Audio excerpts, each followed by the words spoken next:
The first step is always the hardest, but you don't have to take it alone. Those 11 words, spoken quietly, by a man she had never met. And somehow they broke open everything she had been holding together for months. Clara Whitmore stood frozen in that stagecoach doorway, heart-slamming hands, shaking an entire town watching, and she could not move. Not 1 inch. She had crossed half of America for this moment, and now she was too terrified to claim it. If this story already has you feeling something, stay with us.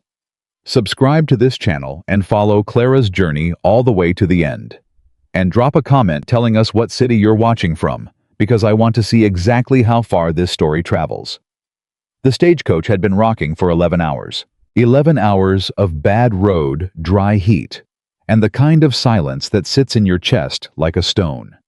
Stone you swallowed and can't cough back up. Clara Whitmore had not slept. She had not eaten the small biscuit the driver offered at the last stop. She had sat with her hands folded in her lap, fingers laced so tightly together that the knuckles had gone white, and she had stared out the window at a land that looked nothing like anything she had ever known. Montana in the summer of 1887 was not soft. It was not gentle.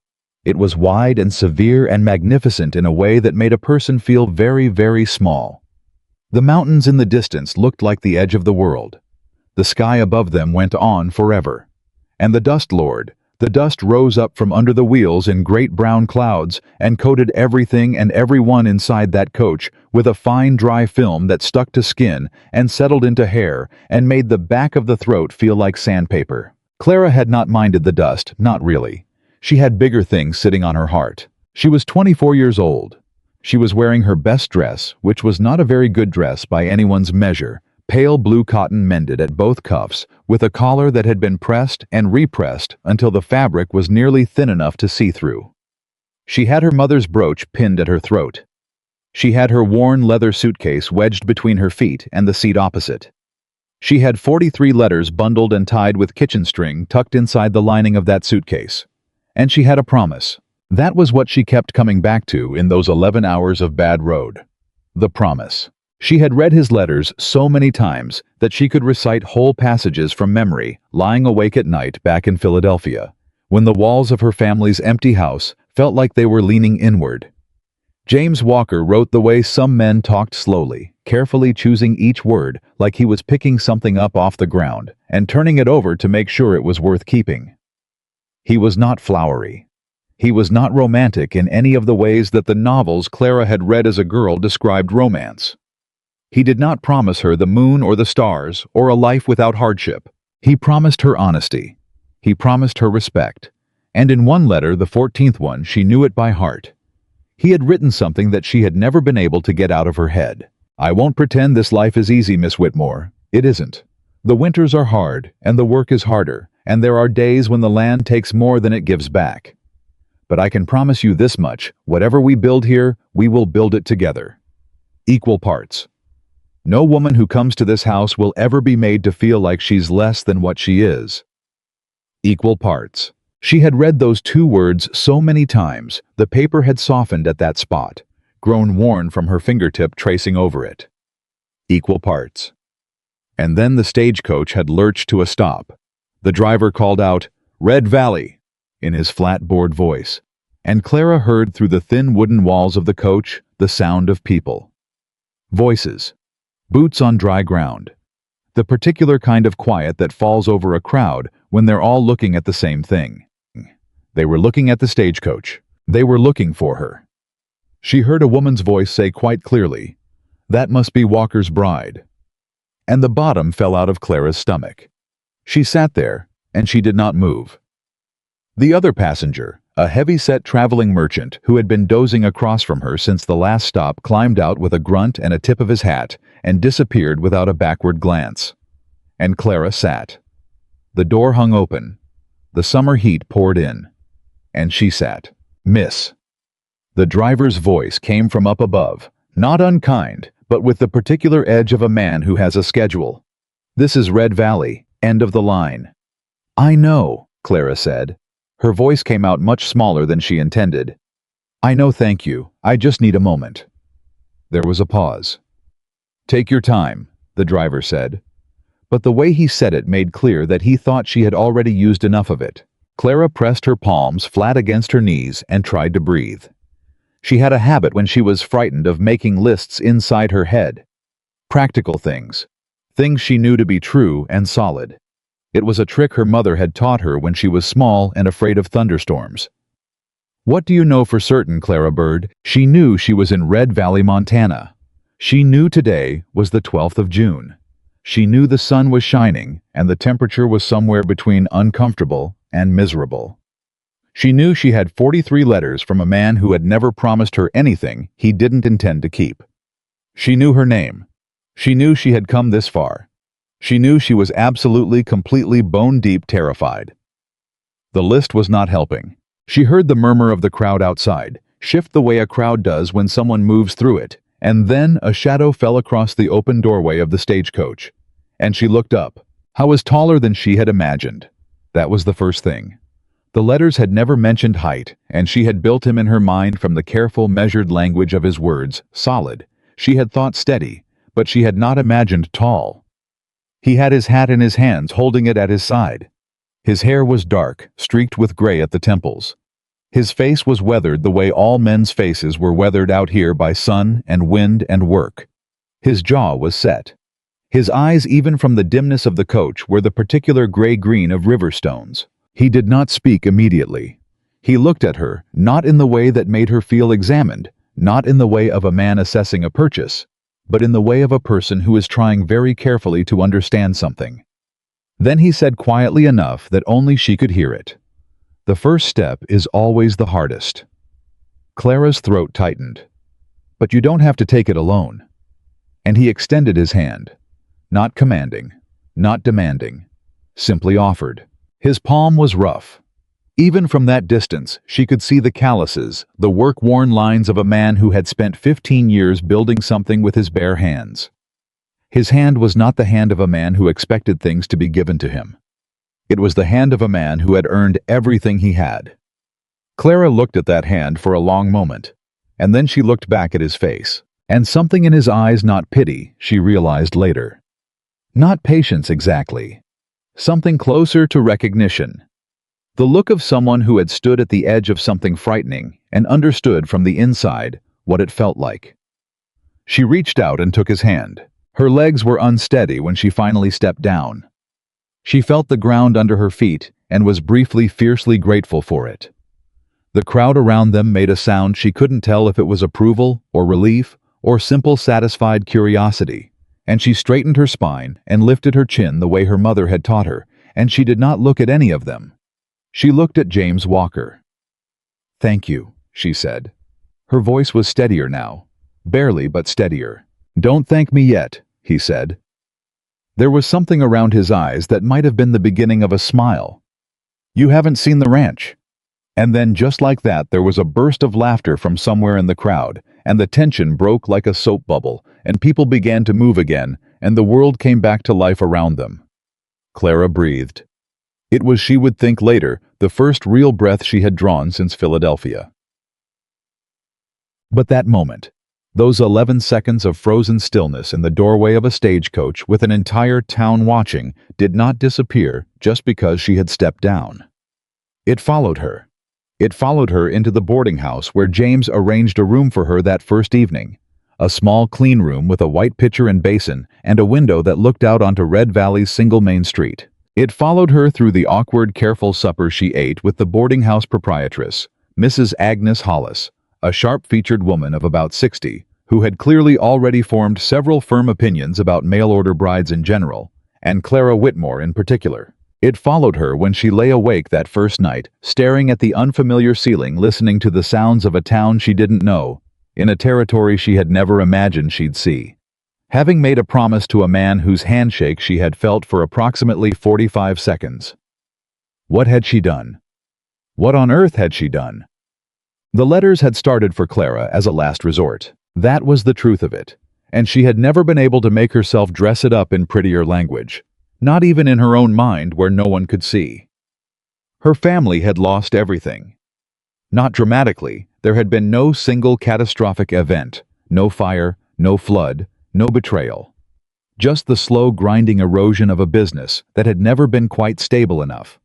Her father's health failing in the same years that his haberdashery's customers dwindled, the steady accumulation of small debts that became large debts, that became the kind of debts that require a man to sit his daughters down one quiet Sunday afternoon and explain with terrible dignity that the house would have to be sold. Clara was the eldest. She had two younger sisters, both still in school. Her mother, God rest her, had passed 3 years prior. Her father, John Whitmore, was a proud man with a sick heart and a stubborn refusal to ask anyone for help. But Clara was not her father. She had seen the notices in the back pages of the Philadelphia newspapers. Matrimonial adverts. They called them a column of small, dignified text placed by Western men seeking wives. She had read them with the mixture of horrified fascination and desperate practicality that defined that particular period of her life. Most of them she had dismissed immediately. The ones that led with descriptions of acreage as though a woman might be exchanged for square footage. The ones that talked about a wife's duties before they mentioned her worth as a human being. But one had been different. Rancher, 36 years, Red Valley, Montana Territory. Seeks a wife of good character and honest nature. Hard work required, this life demands it, but it offers something in return. A genuine partnership with a man who believes the word means what it says. I am not a man of many words, but I mean the ones I use. Write if you are interested, and I will write back. She had not told her father. She had not told her sisters. She had taken herself to the post office on a Wednesday afternoon when the shop was quiet, and she had sent a single careful letter. And 3 weeks later, James Walker had written back. The correspondence had lasted 11 months. 11 months of letters crossing the country in both directions. Hers growing gradually more open, more honest, more willing to say the things she would not have said to anyone she knew in person. His staying consistently measured, consistently direct, but revealing more of himself with every exchange than she suspected he intended to. He had told her about his parents. His father, who had come to Montana from Virginia with $40 and a dream, and had spent 20 years making something real. His mother, who had made a garden out of nothing, and then died of a fever when James was 19 before she got to see what the ranch became. He had told her about the years alone on the land, the way solitude got into a person's bones after a while. He had told her about his neighbor Robert Calloway, who had offered twice to buy him out, and twice he had refused. I'm not selling, he had written. My father built this place and I intend to keep it. Some things aren't about money. Clara had saved every letter. She had reread them in order every few weeks like chapters in a book she was still in the middle of. And she had said yes. Not because she had no choice. That was what she told herself, and mostly she believed it. Yes, the circumstances of her life had narrowed her options. Yes, the practical urgency of her situation had sharpened her willingness to consider paths she might not have considered otherwise. But she had said yes because of him, because in 11 months of letters from a man she had never met, she had come to trust him in a way she couldn't entirely explain and couldn't entirely dismiss. She had said yes. And then she had been on a train, and then a stage, and then she had been in the doorway of a stagecoach with her heart trying to escape her chest, and an entire town of strangers watching her fail to move. She was still thinking about that moment the next morning when there was a knock at her door. She had slept eventually. Sometime deep in the night when exhaustion finally won out over anxiety, and she had woken to the sound of the town coming to life outside her window. When she sat up for exactly 2 seconds, she forgot where she was. Then it all came back. She dressed quickly. She splashed water on her face. She was attempting to pin her hair into something presentable when the knock came. Miss Whitmore. His voice through the door, the same quiet, deliberate voice from yesterday. I don't mean to disturb you. I thought if you were rested, perhaps we might have breakfast. There's a decent place just down the street, but only if you're ready. Only if you're ready. Clara set down her hairpin. She looked at herself in the small mirror above the basin. Her reflection looked back pale, tired, uncertain, but upright. Give me 5 minutes, she called back. Take 10 if you need them. She took 7. The restaurant Red Valley's single dining establishment, which went by the practical name of Maze, was already half full when they arrived. Clara felt every eye in the room find her. She understood immediately the most interesting thing to happen in Red Valley in some time. A mail-order bride was gossip enough. A mail-order bride who had frozen in the stagecoach doorway for a full 2 minutes while the town watched was something approaching legend. She kept her spine straight. She looked at the menu written on the chalkboard behind the counter. James pulled out her chair before she could reach for it. Not with any fanfare, just quietly, as though it was simply what one did. She sat. He sat across from her. For a moment, neither of them spoke, and Clara was intensely, painfully aware of the gap between the version of this conversation she had rehearsed in her head for 11 months and the reality of sitting across a small table from a man who was both exactly and nothing like what she had imagined. She had thought she would feel something clear and definitive by now. She had expected some sign, some internal signal that the decision had been right or wrong, some emotional weather system that would tell her which direction to face. Instead, she felt complicated, alert, strangely, electrically awake. "Did you sleep?" James asked. "Eventually," Clara said. "Did you?" "Not much." He said it matter-of-factly, not fishing for anything. "I don't sleep well when there's something on my mind." "What was on your mind?" He looked at her steadily across the table. "Whether I'd managed to make this whole arrangement seem less frightening than it actually is, and whether that was honest of me." Clara stared at him. "You're worried," she said slowly, "that you undersold the difficulty." "I'm worried," he said, "that the letters painted a picture that was accurate but incomplete. The land is what I described. The work is harder than words make it sound. The winters." He stopped. "I don't want you to feel that you came here under false pretenses. That wouldn't be right." Clara was quiet for a moment. The woman behind the counter, May herself, presumably a broad-faced woman with efficient hands, set coffee in front of them both without being asked. "Mr. Walker," Clara said. "James." "James." She wrapped both hands around the coffee cup. It was the realest, most solid thing in the room. "Can I tell you something honestly? I'd prefer it. I didn't come to Montana because I thought it would be easy." She looked at him directly.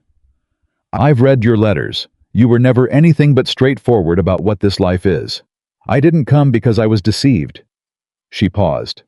"I came because in 11 months of letters, you were the only person who wrote to me as though my thoughts were worth reading. Not just my circumstances, not just my situation, my thoughts." She set the coffee down. "That's not nothing." James looked at her for a long moment. Something shifted in his face. Not dramatically, not the way faces shifted in the novels, just some small tension behind the eyes releasing. "No," he said quietly. "It's not." He did not take her to the ranch that first day. This surprised her. She had half expected, half dreaded to be installed in the farmhouse immediately surrounded by the full reality of the life she had chosen before she'd had time to draw breath.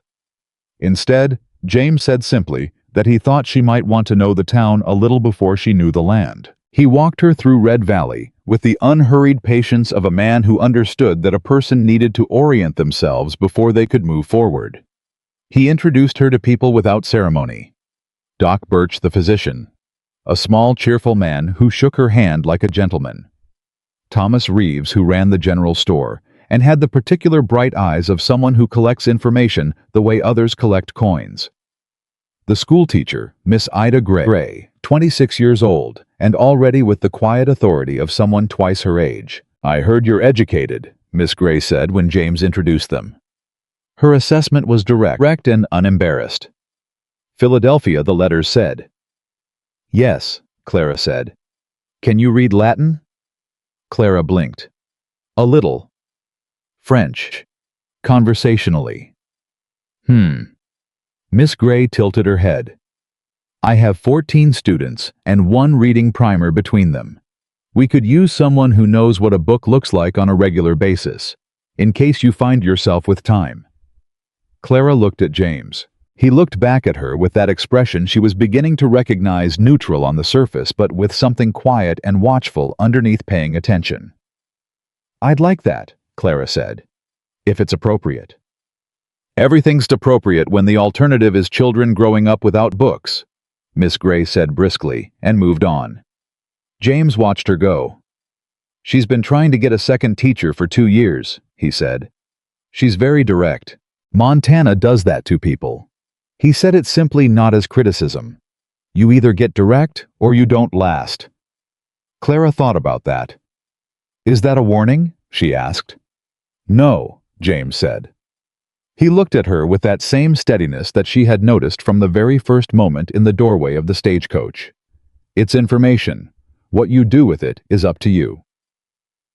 It was late afternoon, the sky starting to go orange at the edges when they walked back toward the boarding house.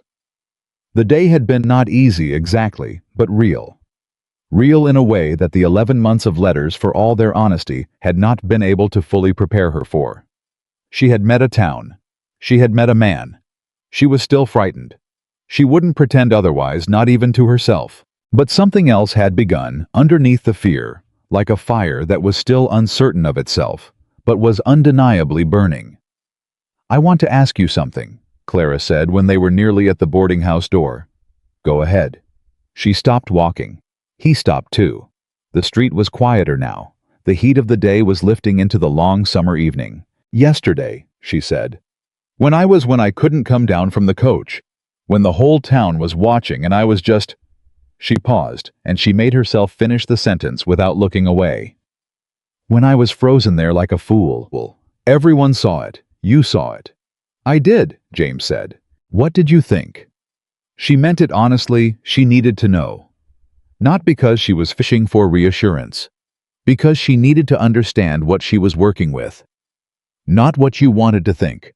What did you actually think in that moment? James was quiet for a long beat. "I thought," he said finally, "that it took more courage to stand in that doorway for those 2 minutes than most people use in a year." He looked at her steadily. "It would have been easy to not come. You could have gotten off the stage at the last stop and turned around and gone back east, and no one here would have ever known. But you didn't. You were terrified, and you stayed there, and you didn't run." He paused. "That told me something." Clara stared at him. "What did it tell you?" she whispered. "That you don't quit," he said. "You just need a minute sometimes." Something in his face shifted just slightly. Most worthwhile things do. The street was very quiet. Clara felt something, not the big sweeping emotion of a story, not the clarity she had been searching for. Something smaller and harder and more real. The beginning, she thought. The beginning of something she couldn't yet name. "Good night, James," she said. "Good night, Miss Whitmore." She had her hand on the door before he said it. "Clara." She looked back. "You asked what I thought." His voice was careful. "I told you. Now I'll tell you what I felt." He held her gaze. "I was relieved," he said. "When you took my hand. I was—" He stopped like a man reaching for a word in a language that doesn't come naturally. "Relieved. That you trusted me with it. Even just that much." He put his hat back on. "Sleep well," he said, and walked away down the street. Clara stood in the doorway of the boarding house and watched him go. And behind her ribs, very quietly, something that had been frozen for a very long time started very carefully to thaw. She could not have known, lying awake in that small room that second night, turning the conversation over and over in her mind, the way you turn something precious over in your hands. She could not have known what was already in motion in Red Valley while she lay there. She didn't know about Robert Calloway's daughter. She didn't know about the conversation that had taken place that very afternoon in the back room of Calloway's large and prosperous ranch house 3 miles north of town. She didn't know that a woman named Eleanor Calloway, 22 years old, raised to believe that James Walker's land and James Walker himself were naturally hers, by proximity and expectation, had heard about the mail-order bride's dramatic arrival, had heard specifically about the frozen moment in the stagecoach, had laughed in a way that made the people around her uncomfortable, and had said to her father in the confident tone of someone who has not yet learned the difference between certainty and entitlement, "She won't last the summer." Robert Calloway had looked at his daughter. He had not said anything to contradict her, but he had thought something that he didn't say out loud. He had thought, "I hope you're right," because Robert Calloway had something to protect. And a frightened girl from Philadelphia trembling in a stagecoach doorway was either nothing to worry about, or exactly the kind of woman who, given time and the right circumstances, became impossible to move. I wasn't sure yet which she was. He intended to find out. Clara slept that second night deeply and dreamlessly in the way of someone who has walked further than they thought possible and has against all odds not fallen. Outside her window, Red Valley settled into its nighttime sounds. The horses in the livery stable shifting and quiet. A dog somewhere barking twice and stopping. The distant sound of voices from the saloon at the end of the street, laughter, a piano, the sounds of a small town that was rougher than it appeared and kinder than it let on. And somewhere out on the road north of town, a lamp burned in the window of James Walker's ranch house. He sat at the table where he wrote his letters. The same table, the same lamp, the same chair he'd sat in for 11 months of correspondence. And he looked at the blank paper in front of him for a long time. He didn't write anything. He just sat there. And eventually he folded his hands and bowed his head, and if it wasn't exactly a prayer, it was the closest thing to one he'd made in years. "Let me not make a mess of this." That was all. "Let me not make a mess of this." He blew out the lamp, and Red Valley went dark. The morning of the third day, Clara made a decision. She was not going to sit in the boarding house and wait for her life to begin. She had not crossed half of America to sit in a room and wait. She was up before the sun. She washed her face in cold water and pinned her hair without looking in the mirror, and was downstairs before Mrs. Agnes Hollis had even started the breakfast fire. The older woman found her in the kitchen, already feeding wood into the stove with the quiet efficiency of someone who had been doing it her whole life, which in fact she had. The Whitmore family might have lost their money, but Clara had never lost the habit of work. Mrs. Hollis stopped in the doorway and stared. "You don't have to do that," the woman said. "I know," Clara said. "I wanted to." There was a pause. Mrs. Hollis crossed the kitchen, took the coffee pot from the shelf, and filled it without another word. But when she set it on the stove, her movements were slightly less stiff than they had been the night before. And when she set a mug in front of Clara 20 minutes later, she set one for herself too, and sat down across the table. "How long did you know about the arrangement?" Mrs. Hollis asked, not unkindly, directly. 11 months, Clara said. "We wrote letters." 11 months. The woman turned her mug in her hands. "And in 11 months, you decided you could trust a man you'd never looked in the eyes." "I decided I could trust his words," Clara said. "Looking in his eyes was something I had to do in person." Mrs. Hollis was quiet for a moment. Then, "And now that you've looked," Clara thought about the lamp in the ranch house window that she hadn't seen, but somehow knew was there. She thought about relieved, about the way he had said it, like pulling something out from somewhere it had been stored a long time. "The words match," Clara said simply. Mrs. Hollis made a sound not quite agreement, not quite skepticism. Something in between. But then she refilled Clara's coffee without being asked, and that was its own kind of answer. James arrived at 7:30, hat in hand, the same as before. He had brought a horse for her, a gentle bay mare with quiet eyes and a patient way of standing, and he held the reins loosely at his side, while Clara stood on the boarding house steps and looked at the animal with the focused calm of someone doing rapid internal calculations. "I've never ridden," she said. "I know." "You knew, and you still brought a horse." "I brought a horse," James said, "because the ranch is 4 miles out, and the wagon feels like punishment on this road. But I brought this horse because she won't throw you, even if you do everything wrong." He looked at Clara steadily. "Which you won't." Clara looked at him. "You don't know that." "No," he agreed. "But I believe it." He held out the reins. "Your choice." She took the reins. She didn't get on the horse gracefully. She was going to be honest with herself about that. It took 2 attempts and a wooden fence rail used as a mounting block, and a brief, undignified scramble that she suspected was going to be remembered in Red Valley for longer than she'd like. But she got up, and the mare stood steady underneath her exactly as promised, and James adjusted the stirrups without commentary, and without the particular kind of patience that is actually condescension, wearing a polite face. "All right?" he asked when she was settled. "Ask me again in 4 miles," Clara said. He almost smiled.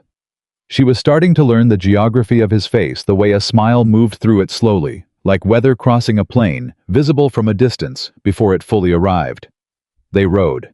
The 4 miles gave Clara something she hadn't expected: time.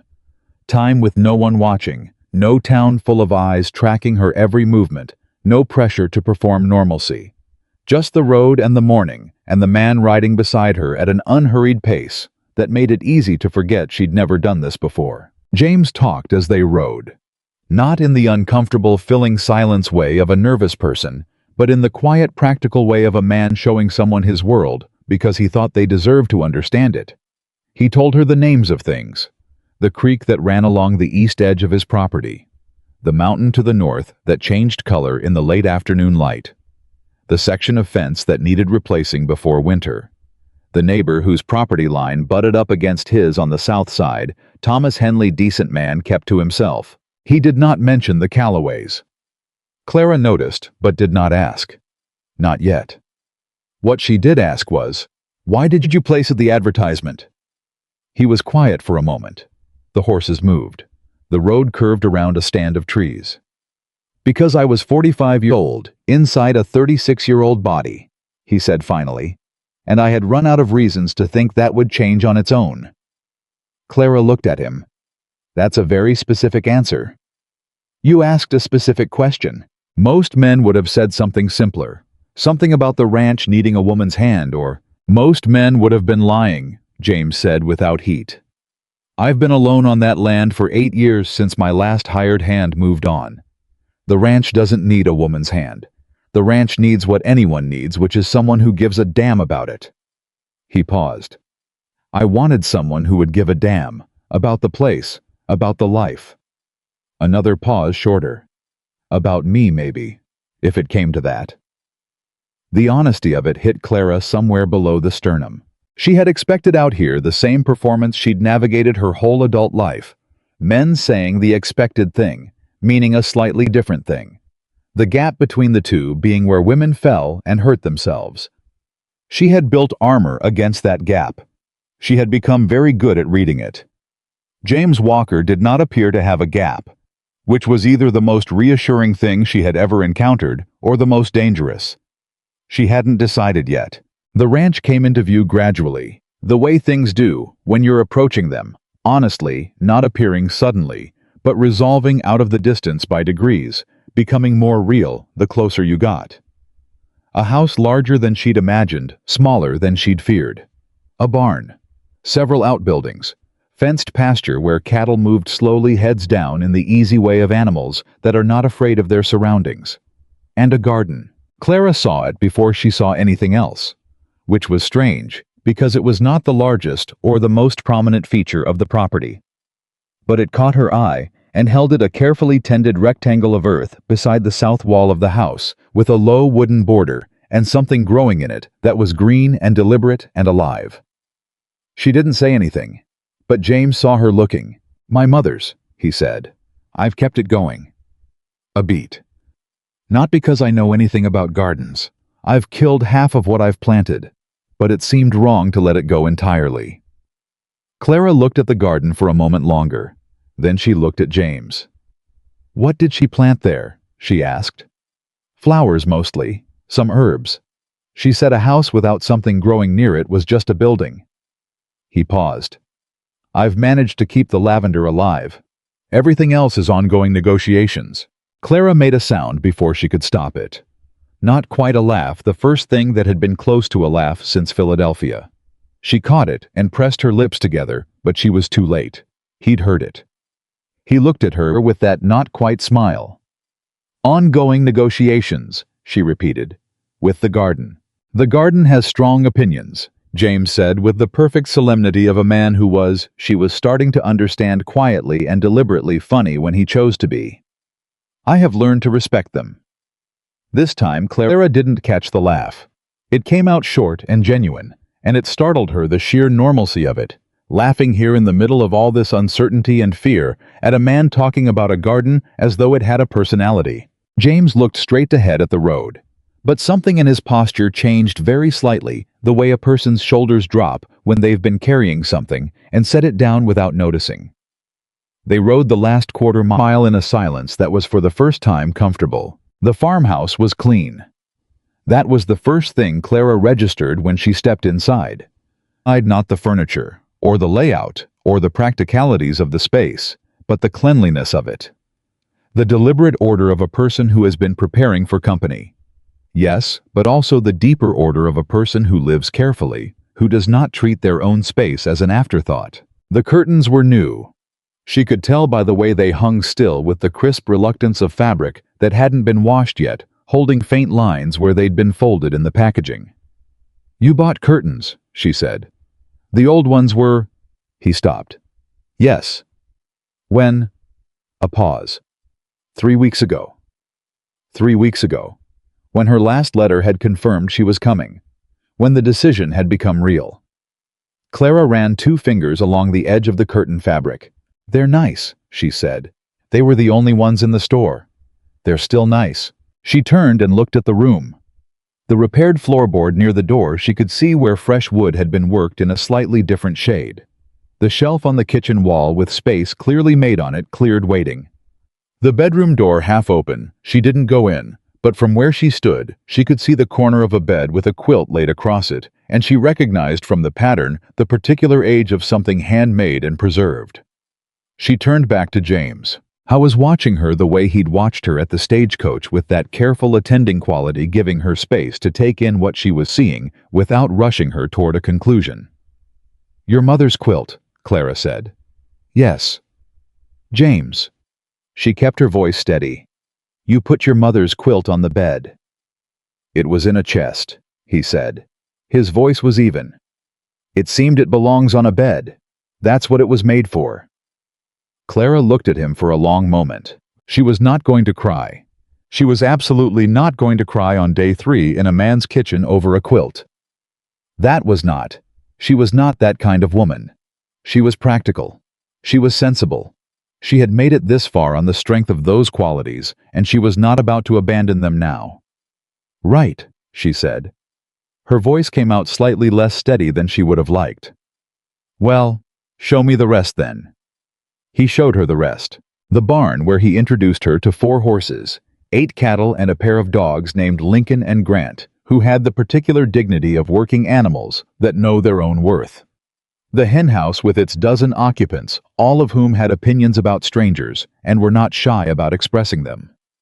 The root cellar, cool and organized. The smokehouse. The well. I explained everything as they went, not lecturing, not condescending, but explaining the way someone does when they genuinely want you to understand something and trust you to keep up. When she asked questions, he answered them fully. When she didn't, he didn't fill the silence with noise. By the time they walked back to the house in the early afternoon, Clara had a clear picture in her mind of the shape of this life. Its rhythms, its requirements, its particular and uncompromising nature. It was hard. Genuinely hard. Not the kind of difficulty that could be softened with optimism or ignored by choosing not to look at it. The winters James had described in his letters were real, and they were coming. The work was real, and it was daily. The isolation 4 miles from town in an era before telephone or telegraph reached this far was real, and it was total. She stood in the yard, looking at the mountain to the north. James stood beside her, not crowding her, not asking. "I need to be honest with you," Clara said. "All right." "I'm afraid of getting this wrong." She kept looking at the mountain. "Not the practical things, the writing and the ranch work, I can learn those. I'm afraid of—" She stopped and made herself find the real words. "I'm afraid of becoming a burden instead of a partner. That's what I'm most afraid of. Coming all this way and then being less than what I said I'd be." James was quiet for a moment. Then he said, "Can I ask you something?" "Yes." "In your letters, you said you'd helped run your family's household for 6 years after your mother died. That you'd managed the accounts and kept the business going when your father's health declined. That you'd raised your sisters without help. Yes. Does that sound like someone who becomes a burden? Clara turned to look at him. He was watching her with that clear, direct gaze that she had come to associate with the moments when he was being most honest. That's different, she said. I knew that world. I understood it. So you'll learn this one, James said, simply, as though it were that uncomplicated. It's not, Clara. His voice was quiet but very firm. I didn't write 11 months of letters to find someone perfect. I wrote 11 months of letters to find someone real. He held her gaze. Real people are afraid sometimes. Real people don't know things yet. That's not the same as being a burden. That's just being a person. The air between them felt very still. You're going to have to stop saying things like that, Clara said after a moment. He looked at her, wary now. Why? Because, she said, and her voice was carefully controlled. I have spent a very long time believing that the useful version of me is the only acceptable version of me. And every time you say something like that, you make it harder to hold on to that belief. And I'm not entirely sure I know what's underneath it yet, so I'd appreciate a little warning before you dismantle it completely. James stared at her. She stared back. And then finally fully, for the first time he smiled. Not the almost smile, not the weather crossing a plane of his usual almost expression. A real smile. It changed his whole face the way sunlight changes a landscape, revealing contours that the flat light hides. I'll try to pace myself, he said. Thank you, Clara said with great dignity. I would appreciate that. They walked back inside, and neither of them mentioned the fact that the conversation had crossed a line, quiet and invisible, from two strangers navigating an arrangement to two people beginning something that had no map and no guarantee, and every possibility of being the most important thing either of them had ever done. They didn't need to mention it. They both felt it. That was enough. It was late afternoon when they heard the horses. Clara was at the kitchen table with a cup of tea, and the first of what she'd decided would be a practical list. Things she needed to learn in order of urgency, when James looked up from the harness he was repairing near the door and went very still in the particular way of a man who has heard something he was not surprised to hear but was not pleased about either. Stay here, he said. It was the first time he had said anything to her that sounded like an order. Clara set down her pen. Who is it? She asked. He was already at the door. James? Her voice was quiet but clear. Who is it? He turned back, and on his face was something she hadn't seen before. Not quite irritation, not quite the careful neutral expression he usually wore, but something tighter. Older, somehow. Like a door that had been left open now being closed. The Calloways, he said. And then he went outside. Clara gave him approximately 30 seconds. Then she put down her tea, straightened her dress, and followed him. Robert Calloway was a big man. Not in the way James was big solid, earned the size of someone who had worked their body hard for decades. Robert Calloway was big in the way of a man who had never had to do without whose bigness was fed and maintained, and who wore it with the particular ease of someone who had always taken up more than his share of space and never been asked to think about it. I was on horseback at the edge of the yard. Beside him, also mounted, was a young woman that Clara recognized instinctively, not from having seen her before, but from a certain familiar quality in the way she held herself. The posture of someone who had been told very early and very often that they were the most important person in any room they entered. Eleanor Calloway was beautiful. Clara registered this the way she registered most facts clearly, without drama. Dark-haired, fine-featured, with the kind of complexion that suggested she had never worked in direct sun for any extended period. She was wearing a riding habit that fit perfectly and cost more than anything Clara had brought in her suitcase. She was also looking at Clara with an expression that Clara recognized even more readily than the posture. The expression of a woman who has decided that another woman is not a serious threat and wants to make certain the other woman understands this. Clara had seen that expression before. It had never frightened her. It had occasionally made her angry. Walker, Robert Calloway said. His voice had the deep, easy authority of a man accustomed to being listened to. Heard the stagecoach came in a few days ago. Thought we'd ride by and welcome the new arrival.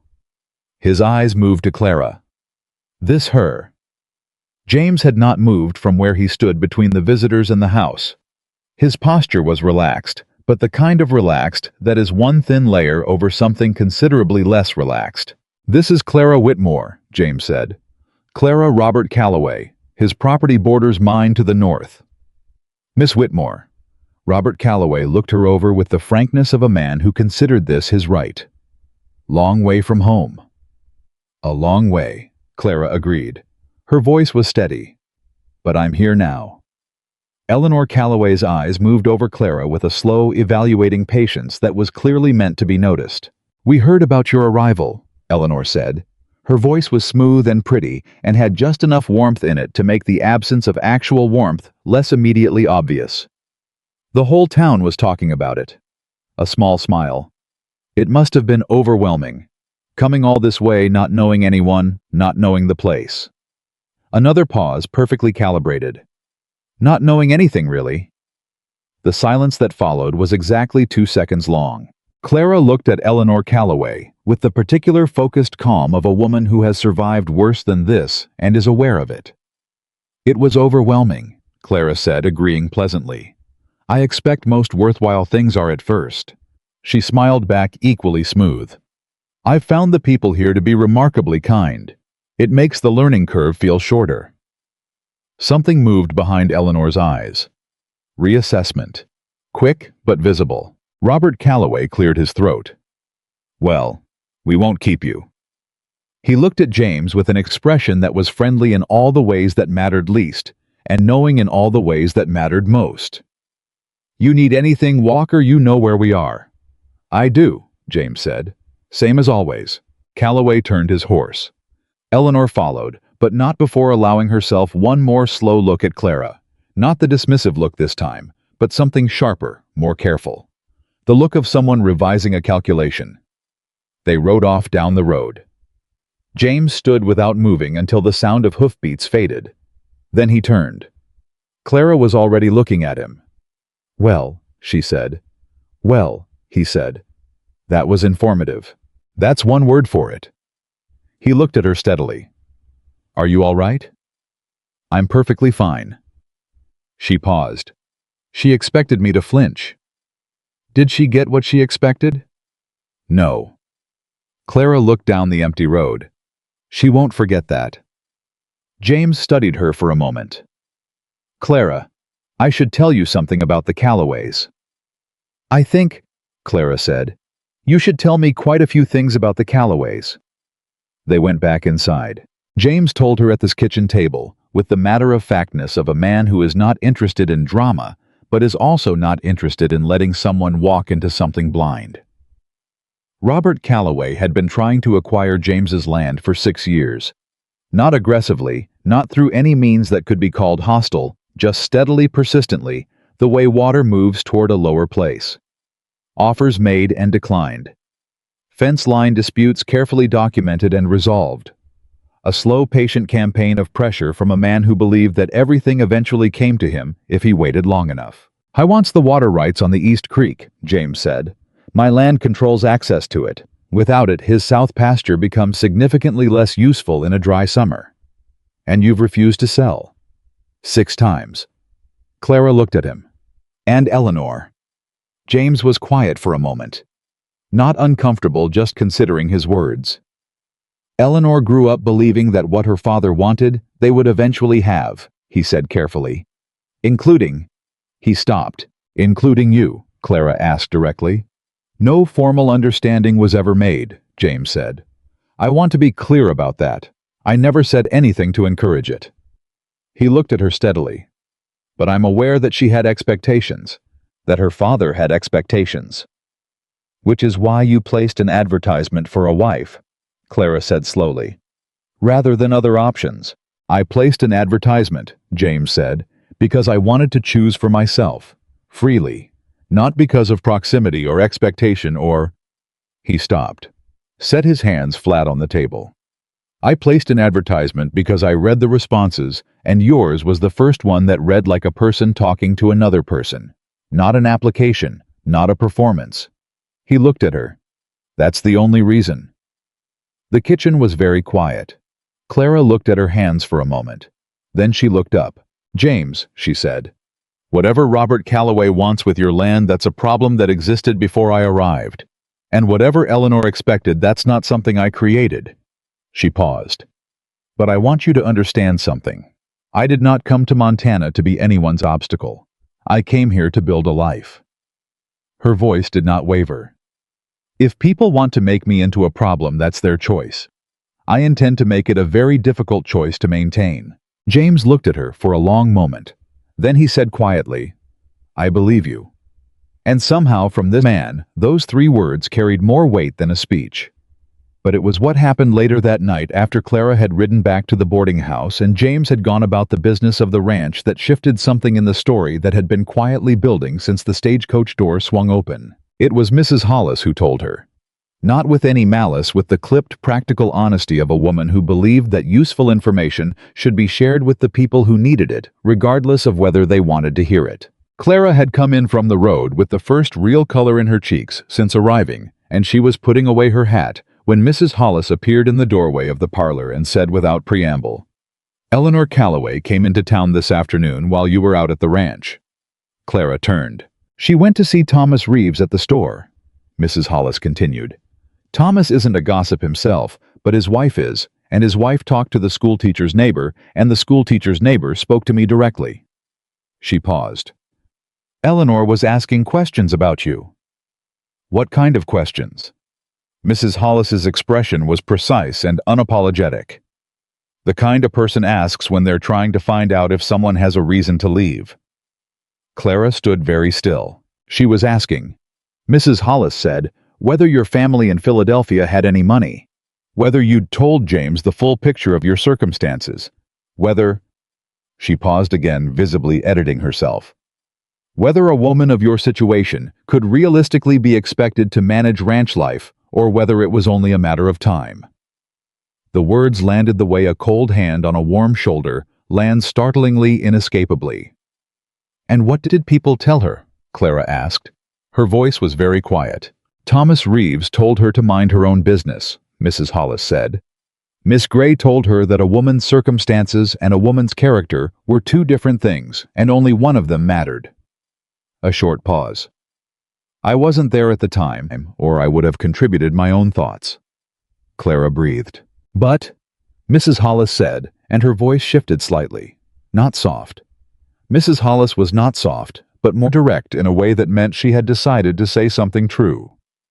Clara, there will be more of this. Eleanor Calloway is not a cruel person. She's a spoiled one, which is different and sometimes more persistent. She will look for a crack. A beat. I want to know that you're aware of that. Clara met the older woman's eyes. I'm aware, she said. Good. Mrs. Hollis turned back toward the parlor. Supper's in an hour. You look like you need to eat. Clara stood alone in the hallway. She thought about Eleanor Calloway riding slowly around the edges of Red Valley, asking questions in the precise places where answers would travel fastest. She thought about Robert Calloway sitting on his horse at the edge of James's yard, looking at her with those calculating eyes. And then she thought about James at the kitchen table, hands flat on the wood, saying, I placed an advertisement because yours was the first one that read like a person talking to another person. She thought about the curtains, the quilt, the garden with its ongoing negotiations. She thought about the look on his face when she laughed, and something quiet and very decided settled into the center of her chest, like a stone finding the bottom of a river, certain final at rest. Eleanor Calloway was looking for a crack.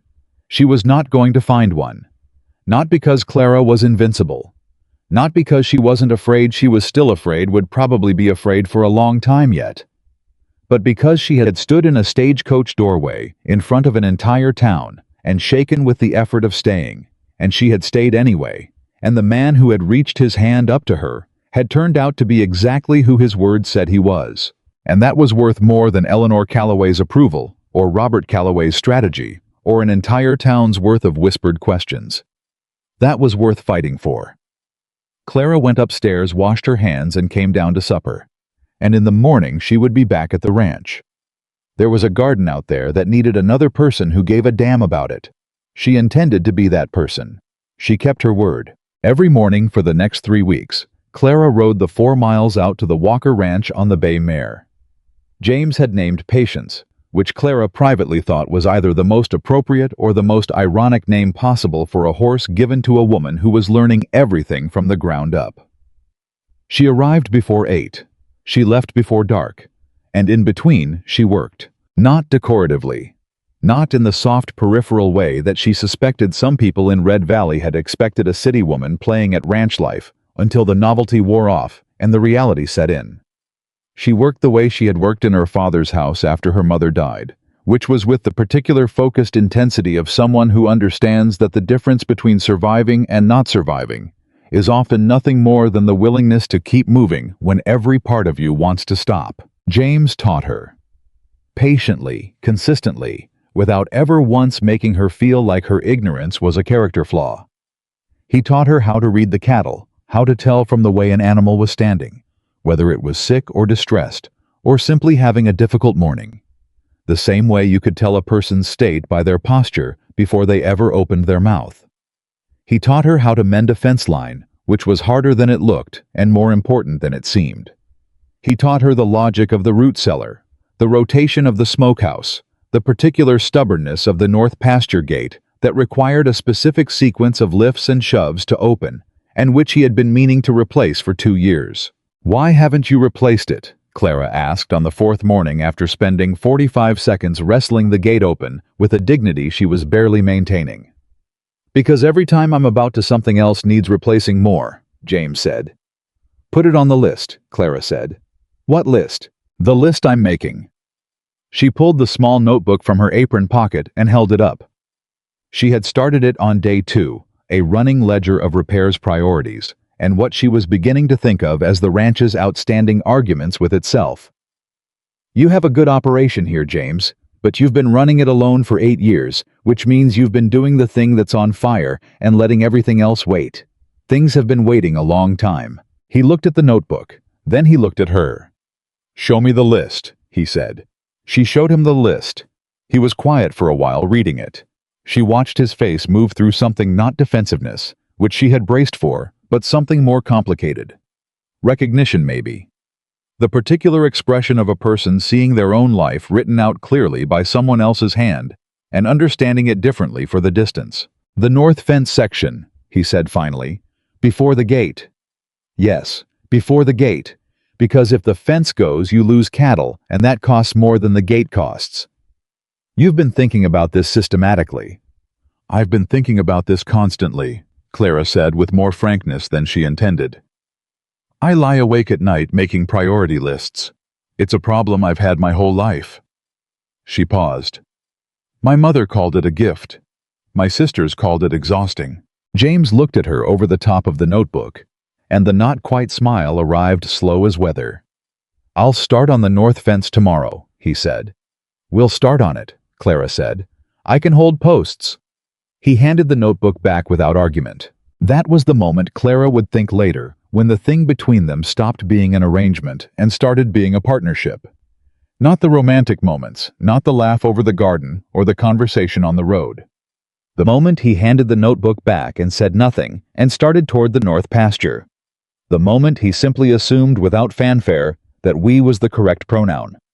She followed him, and she held the posts. The town noticed.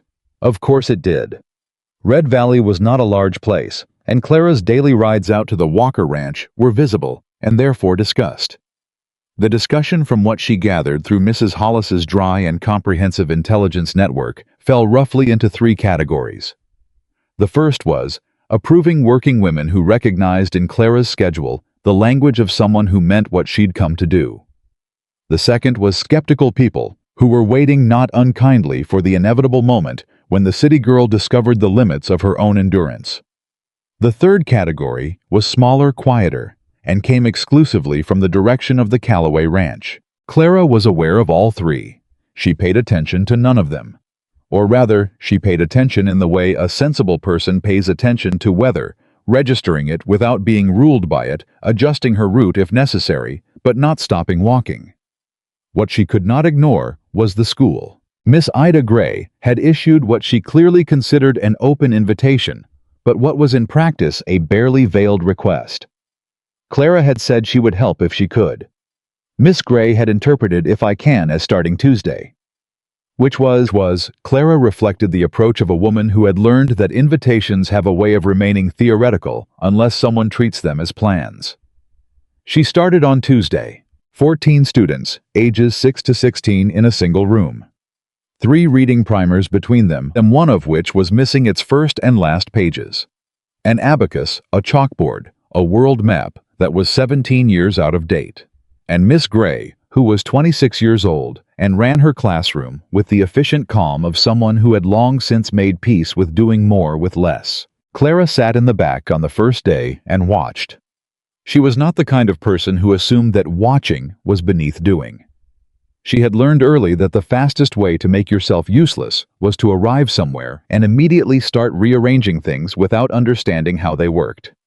By the second day, she understood enough. There was a boy, 9 years old, she thought. Though he was small for his age, and it was hard to tell who sat in the third row and held his primer upside down for the first 20 minutes of the reading lesson. Not as a joke, genuinely. He was looking at the shapes of the words from the bottom up, turning the page over in his head, and when Miss Gray called on him to read, he could do it. Perfectly. But he was reading the reflection, not the word. Clara watched this happen twice before she slipped quietly to the seat beside him. "What's your—" she asked, keeping her voice low-pitched under the sound of the lesson continuing at the front. The boy looked at her sideways. He had the particular wariness of a child who has been told more than once that the way he does things is wrong. "Danny," he said. "Danny Reeves. Thomas Reeves's son." She filed that away. "Danny," she said. "Can I ask you something? When you look at does it look still, or does it move?" He stared at her. "It moves," he said slowly, like a person confessing something they've kept quiet a long time. "Like the letters switch around." "I thought so," Clara said. She turned the primer right side up in front of him. Then she put her finger under the first letter of the first word and said, "Let's start from the left side and only look at one letter at a time. Don't look at the whole word. Just this one." He looked at her for another moment. Then he looked at the letter. He read the word.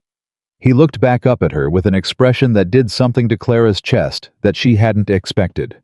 "It didn't move," he said. "Keep going," she said quietly. He kept going. By the end of the lesson, Danny Reeves had read 12 words correctly in a row, which Miss Gray told her afterward was more than he'd managed in 6 months of trying. Clara explained what she'd observed, the inverted reading, the letter transposition, a thing she'd read about once in a medical journal that had made its way into her father's shop and which she'd devoured in an afternoon. Miss Gray looked at her for a long moment when she finished. "Where did you learn that?" she asked. "I read obsessively," Clara said. "It's another problem I've had my whole life." Miss Gray made the same sound Mrs. Hollis had made over the coffee cups. Not quite agreement, but the sound of a person revising their initial estimate upward. "Same time Thursday?" she asked. "Same time Thursday," Clara said. She was still thinking about Danny Reeves's face, that expression, the shock of understanding after months of confusion, when she rode back to the ranch that afternoon and found James at the fence line working and told him about it. He listened the way he listened to everything, completely without interrupting, giving each part of what she said its full weight before he responded. "Thomas Reeves is going to hear about this," he said when she finished. "I know. He'll want to thank you. He's been worried about that boy for a year." "There's nothing to thank me for," Clara said. "I just paid attention." James looked at her. "Clara," he said in the particular tone he used when he thought she was underselling something. "Paying attention is not nothing. Most people don't." She looked away from him, out at the pasture, at the cattle moving slow and deliberate in the afternoon heat. "My mother used to say that," she said quietly, "that the most loving thing you can do for another person is simply to see them, Really see them. Not the version of them that's convenient or easy, but the actual person. She paused. I think about her a lot out here. James was quiet for a moment. She sounds like she was someone worth knowing. She was. Clara looked back at him. I think she would have liked this place. She hesitated. I think she would have liked you. Something moved across his face that she didn't have a name for yet. Something that came and went quickly like light through a gap in clouds there, and gone before she could fully read it. That means something, he said quietly. Thank you. They worked the rest of the afternoon in the companionable silence that had become, without her quite noticing when it happened, one of Clara's favorite things about her days. The silence with James was not empty. It was full of shared effort, of the easy rhythm of two people who had started to learn each other's pace, of something building between them that neither of them had named yet, and both of them were aware of. It was 3 days after the school visit that everything changed. Not dramatically. Not with the crack of lightning or the slam of a door. But with a conversation that lasted 9 minutes and rearranged something fundamental in the shape of what Clara understood about herself and about the man she had crossed half of America to find. It started with the Calloways. It always came back to the Calloways. Eleanor had been in town that morning. Clara knew this because she had been in town herself picking up supplies at Thomas Reeves's store, where Thomas himself had pulled her aside with the slightly overwhelmed gratitude of a father who has watched his child struggle and suddenly inexplicably begin to turn a corner. He had gripped her hand in both of his and said thank you 3 times in 40 seconds, and Clara had managed mostly to accept it gracefully. She had been walking back to where Patience was tied when Eleanor Calloway appeared from the direction of the dressmaker's shop. They had not spoken since the afternoon in James's yard. They had seen each other. Red Valley was not large enough for invisibility, but the interaction had been limited to the careful distance of two people who have taken each other's measure and have not yet decided what to do with what they found. Eleanor stopped in the middle of the street. Clara stopped too. There was no graceful way around it. Miss Whitmore. Eleanor's voice was pleasant. Perfectly pleasant in the way that perfectly pleasant voices can be the most dangerous kind. Miss Calloway. I hear you've been spending a great deal of time at Walker's Ranch. She said it conversationally, as though noting the weather. I have, Clara said. Learning the ropes, I suppose. Learning everything, Clara said. There's quite a lot to learn. Eleanor's head tilted slightly. You know I grew up riding these roads. I know every inch of this valley, every family, every history, every piece of land. Her eyes were steady and very blue and absolutely deliberate. I know James Walker's ranch better than he does probably. I've known him since I was 12 years old. I'm sure you have, Clara said evenly. What I'm saying. Eleanor paused as though choosing her next words carefully, which meant she had chosen them already. What I'm saying is that this is a very particular life. Not everyone is suited to it. And there is no shame in discovering that earlier rather than later, before a small pause, before anyone is unnecessarily hurt. The street was not crowded, but it was not empty. Clara was aware of at least 4 people within hearing range who were making a significant effort to appear as though they were not listening. Clara looked at Eleanor Calloway for a long moment. Miss Calloway, she said, her voice calm and clear and carrying. I appreciate the concern, genuinely, but I've mended fence line. I've learned to read cattle. I've helped a 9-year-old boy read his first full sentence without flinching. She paused. I'm finding I'm considerably better suited to this life than anyone expected, including myself. She smiled the same smooth, genuine-seeming smile she had offered that first afternoon in James's yard. I hope you have a pleasant day. She untied Patience and rode. She did not look back, but her hands on the reins were not entirely steady.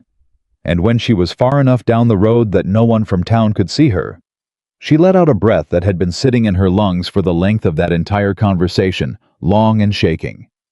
It was one thing to hold yourself steady in front of a crowd. It was another thing to believe afterward that the steadiness was real, because Eleanor's words had found something. Not the armor of them, not the veiled threat those Clara had expected and prepared for, but the thing underneath. before anyone is unnecessarily hurt. The implication that Clara was the one who didn't belong here. That James deserved someone who fit, and Clara was a temporary misfit making a valiant attempt. The old wound. The one she'd carried from Philadelphia, from the years of being the daughter of a failing business.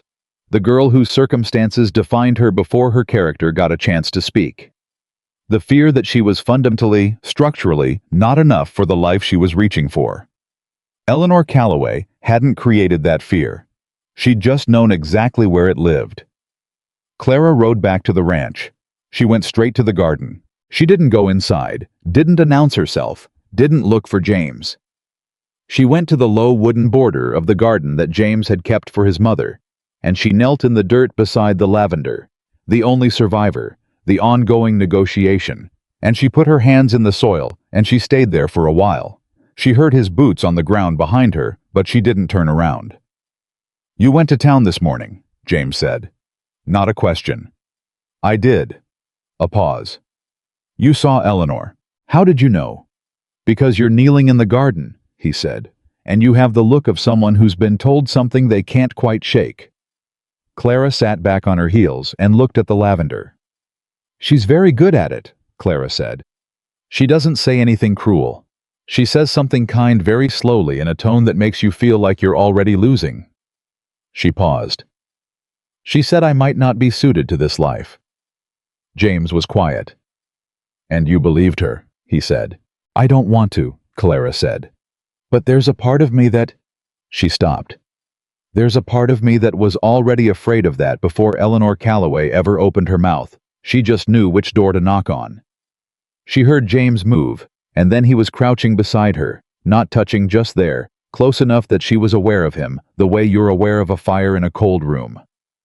"Can I tell you something?" he said. "Yes. I've known Eleanor Calloway for 24 years. She's not a bad person, but she is a person who has never been told no and meant it, and she has learned to interpret no as a temporary state rather than a final answer." His voice was even. "She is not going to stop, and she is going to keep finding the places that hurt and pressing on them, because that's the strategy that has worked for her in the past." Clara looked at him. "That's not exactly comforting," she said. "No," he agreed. "What I'm saying is knowing that it's a strategy doesn't make it not hurt, but it means you don't have to believe it." He held her gaze. "Clara, in the 6 weeks you've been here, you've reorganized the supply priorities for this ranch, taught a child with a learning difference to read, and held fence posts in 30-degree heat without complaining once." A pause. "Does that sound like someone who isn't suited to this life?" Clara was quiet. "Don't answer from this place Eleanor put you," James said quietly. "Answer from where you actually are." The garden smelled of lavender and turned earth, and the particular clarity of afternoon air that Clara had come to associate with this specific piece of land, this specific square of sky above it. "No," she said. "It doesn't." "Then hold on to that," James said. "When she knocks on those doors." He stood. He held out his hand. She took it and stood up, and he didn't let go. Immediately, just for a second longer than was necessary, warm and rough, palmed and steady. And then he did, and they walked back toward the house, and neither of them said anything else about Eleanor Calloway for the rest of the afternoon. But that night, lying awake in her room at the boarding house, Clara thought about something else James had said. Not the reassurance. The other thing under the reassurance, the thing she'd only half heard in the moment because she'd been too busy steadying herself. She's not a bad person. She's a person who has never been told no and meant it. James said it with the particular flatness of someone describing a pattern they understood from the inside, not sympathetically, not harshly, just accurately, with the recognition of someone who had experience with being on the receiving end of that kind of persistence. How long had Eleanor Calloway been pressing on James's doors? How long had Robert Calloway been pressing on his land? And how long had James been standing at the edge of his own life, holding the line alone? 8 years since his last hired hand.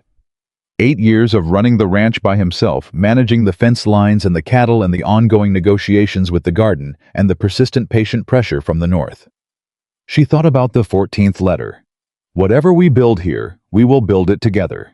Equal parts. He had written that before he'd met her. Before he'd had any guarantee that the woman who wrote back was anyone worth building with. He had written it as a statement of intent, as a promise to himself as much as to her about the kind of partnership he was determined to have or not have at all. That took something. That kind of lonely, stubborn, private integrity took something that Clara didn't have a word for yet, but recognized the shape of. She recognized it because she had it too, in a different form, worn by different circumstances, but the same thing underneath. The refusal to settle for something that wasn't real.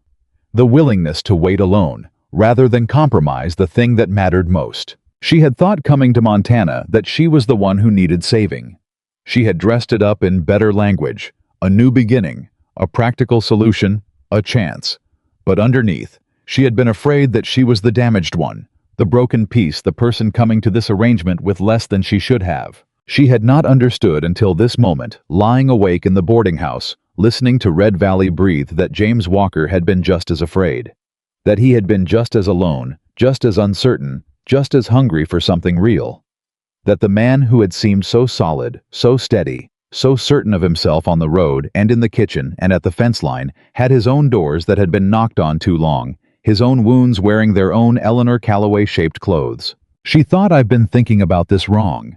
She had been thinking of this as a rescue she needed to earn. She needed to prove herself worthy of the help she was being offered. She needed to demonstrate enough competence and endurance and good character to justify being here.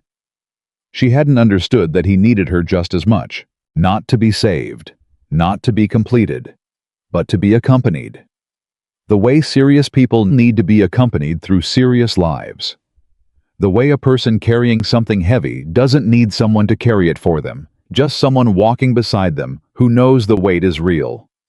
Clara pressed her hands flat on the quilt, his mother's quilt, the one that belonged on a bed, and she stared at the ceiling of her small rented room, and she made a decision. Not about the future.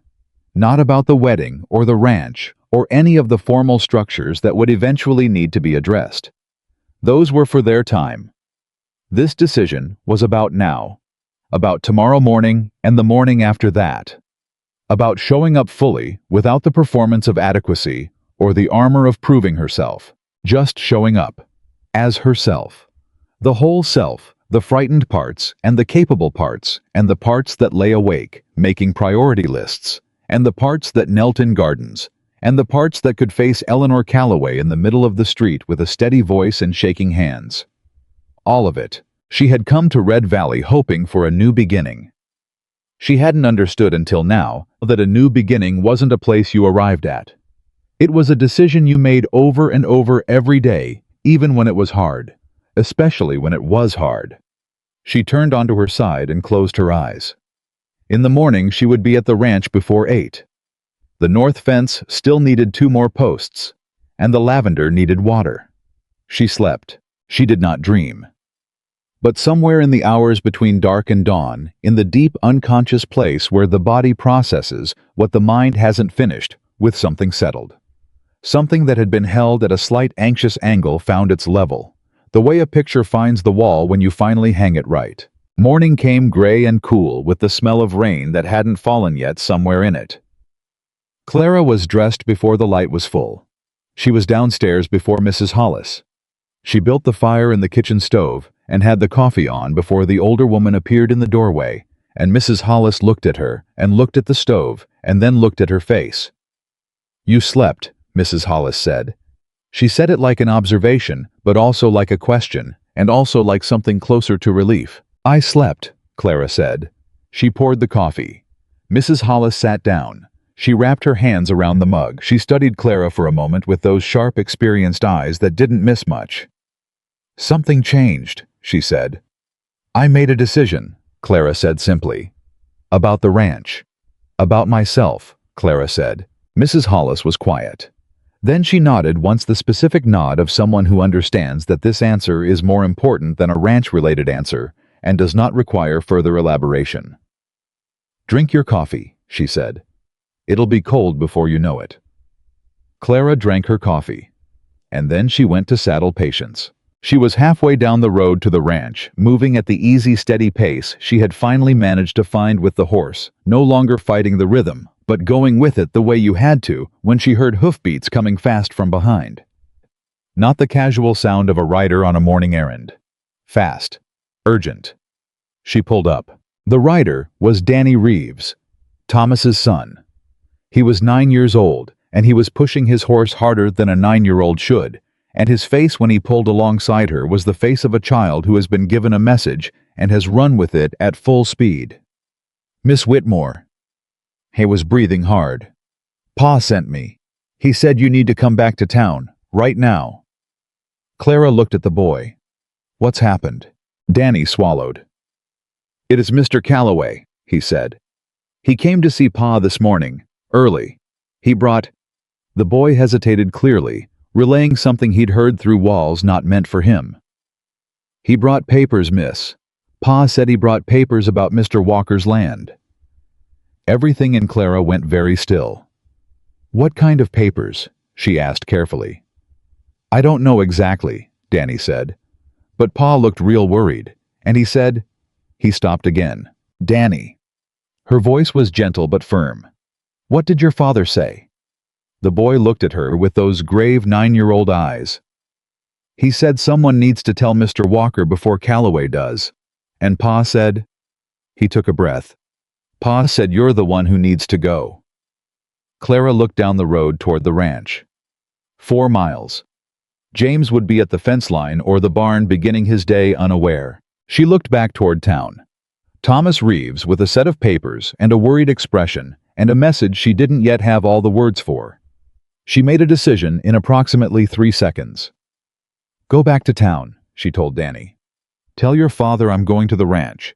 Tell him to send word to James directly as well, and to keep those papers where Calloway can see he's not hiding them." She looked at the boy steadily. "Can you remember all of that?" Danny nodded, already turning his horse. "Danny." He looked back. "You rode fast. That was the right thing." He straightened. "Rode." Clara turned Patience toward the ranch and she stopped being gentle with the pace. She rode hard. The 4 miles went by fast and not fast enough.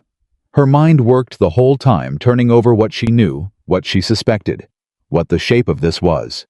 Robert Calloway papers, before Walker does, and arriving by the time the ranch buildings came into view at a picture that made her jaw tighten. 6 times James had refused to sell. 6 times patient pressure fence line disputes, strategic waiting. And now something had shifted in Calloway's approach. He had gone from patience to paperwork, from waiting to acting. Something had changed in his calculation. She knew with a certainty that sat cold and clear in her stomach that she was the thing that had changed. A bachelor with a struggling ranch was a man who might eventually be worn down. A man with a wife.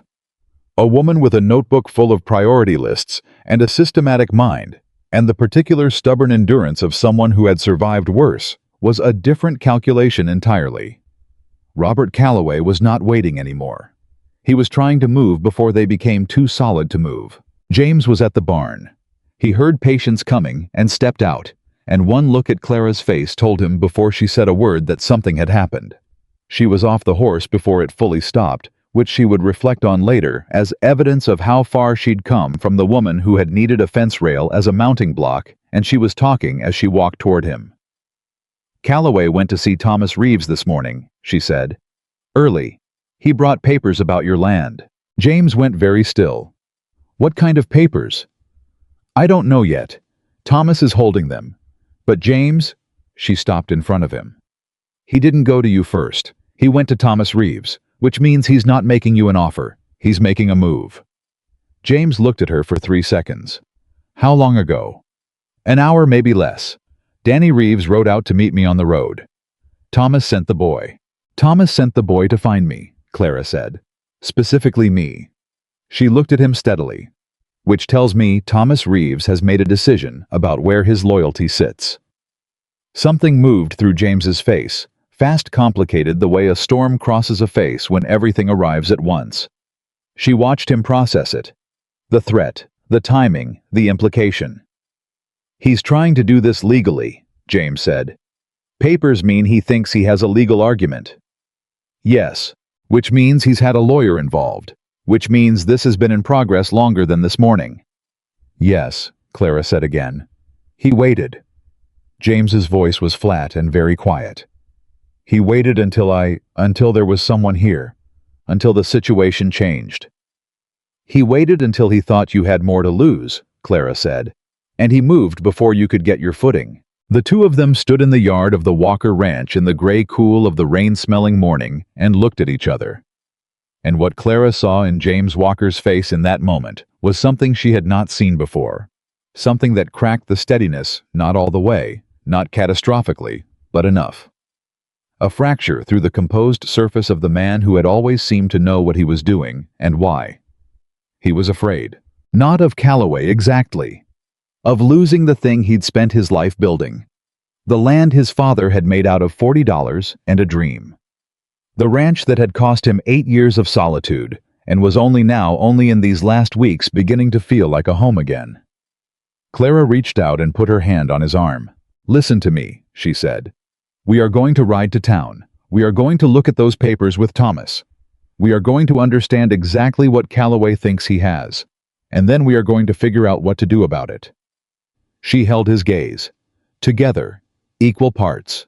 Remember. James looked at her hand on his arm. He looked at her face. And something in the fracture not closed, not erased, but held. Steadied from the outside, a broken thing can be held in shape until it heals. Let me saddle my horse, he said. I'll wait, Clara said. He went into the barn. Clara stood in the yard and felt the first drops of the rain that had been threatening all morning begin to fall, cold and deliberate on her face and hands, and she did not move away from them. She had come to Red Valley terrified of taking one step. She had not imagined in those 11 hours of bad road and white knuckles and desperate lists that she would find herself standing in the rain in front of a barn, waiting for a man she was falling in love with, slowly, honestly, in the way real things grow, without fanfare or hurry, so that they could ride together to face the first serious threat to the life they were building. She had not imagined any of this. She stood in the rain and waited. And she was not afraid. They rode into town side by side, and the rain came with them.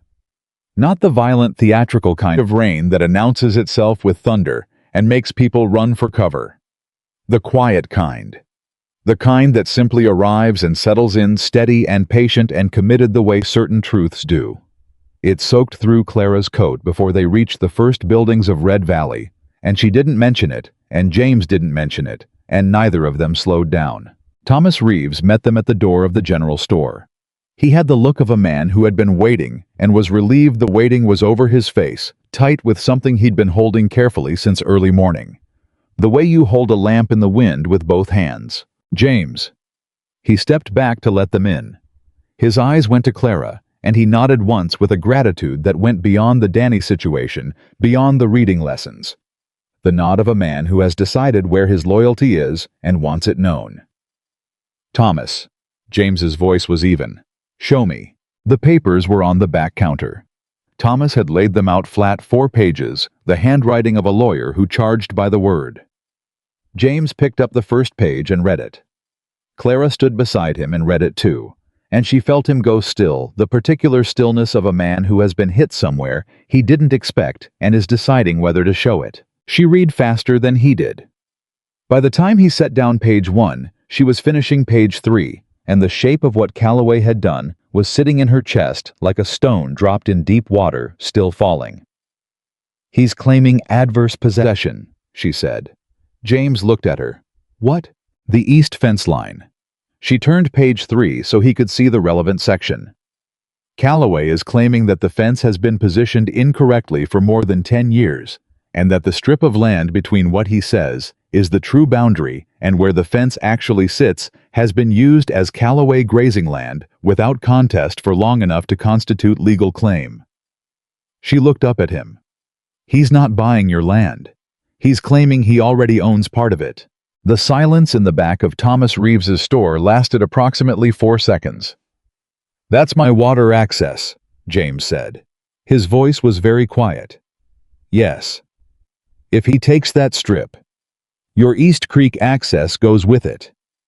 Clara set the papers down, which was the point. Thomas Reeves, who had been standing back with the expression of a man at a funeral he can't do anything about, cleared his throat. His lawyer's out of Billings, filed the paperwork 3 days ago. Calloway came to me this morning because... He stopped, looked at James. Because the claim names your property specifically, and he was supposed to serve you the notice directly, but instead he came here first. Why? James said. Thomas was quiet for a moment. He picked up a piece of paper from the end of the counter, separate from the legal documents, smaller handwritten. He left this. James took it, read it, his jaw set. He handed it to Clara without a word. The note was in Robert Calloway's handwriting. Large, confident letters. The handwriting of a man who does not expect to be questioned. Walker. This doesn't have to be complicated. The land question gets settled one way or another. The other question, the one about whether you've thought clearly about what you're doing and who you're doing it with, that one's still open. Come talk to me before this goes further. Alone. Clara read it twice. Then she set it down on the counter with a precise, controlled movement. He thinks, she said, keeping her voice level, that if he gets you alone, he can separate the land question from me. Make it seem like they're connected. Like the solution to the legal problem and the solution to... She paused. To me are the same conversation. James looked at her steadily. That's exactly what he thinks, James said. Are they? Clara asked. Direct, no softening. No. No hesitation, no qualification. Then we don't answer that note, Clara said. Not alone, not together, not at all. We answer the legal document. She turned to Thomas. Who is the closest lawyer to Red Valley who isn't already working for Calloway? Thomas blinked. He had clearly been bracing for grief or panic, or the particular helplessness of people facing something they don't understand. He had not been bracing for a woman with a plan. There's a man in Harlow, he said slowly. Marcus Webb. Good reputation. He handled the Morrison water rights dispute 2 years back. How far is Harlow? Half a day's ride. Clara turned to James. Can we get word to him today? James was looking at her with that expression, the one she still didn't have a complete word for, but which she had come to understand meant that he was seeing her. Fully. The whole picture. I can send Billy Henderson, Thomas offered.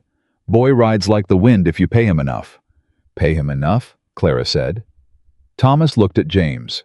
James nodded once. Thomas went to find Billy Henderson. James and Clara were alone in the back of the store, the rain still steady on the roof above them, the legal papers spread on the counter between them. You didn't panic, James said. I panicked on the inside, Clara said. I've gotten very good at keeping that separate. Most people would have... James. She looked at him directly.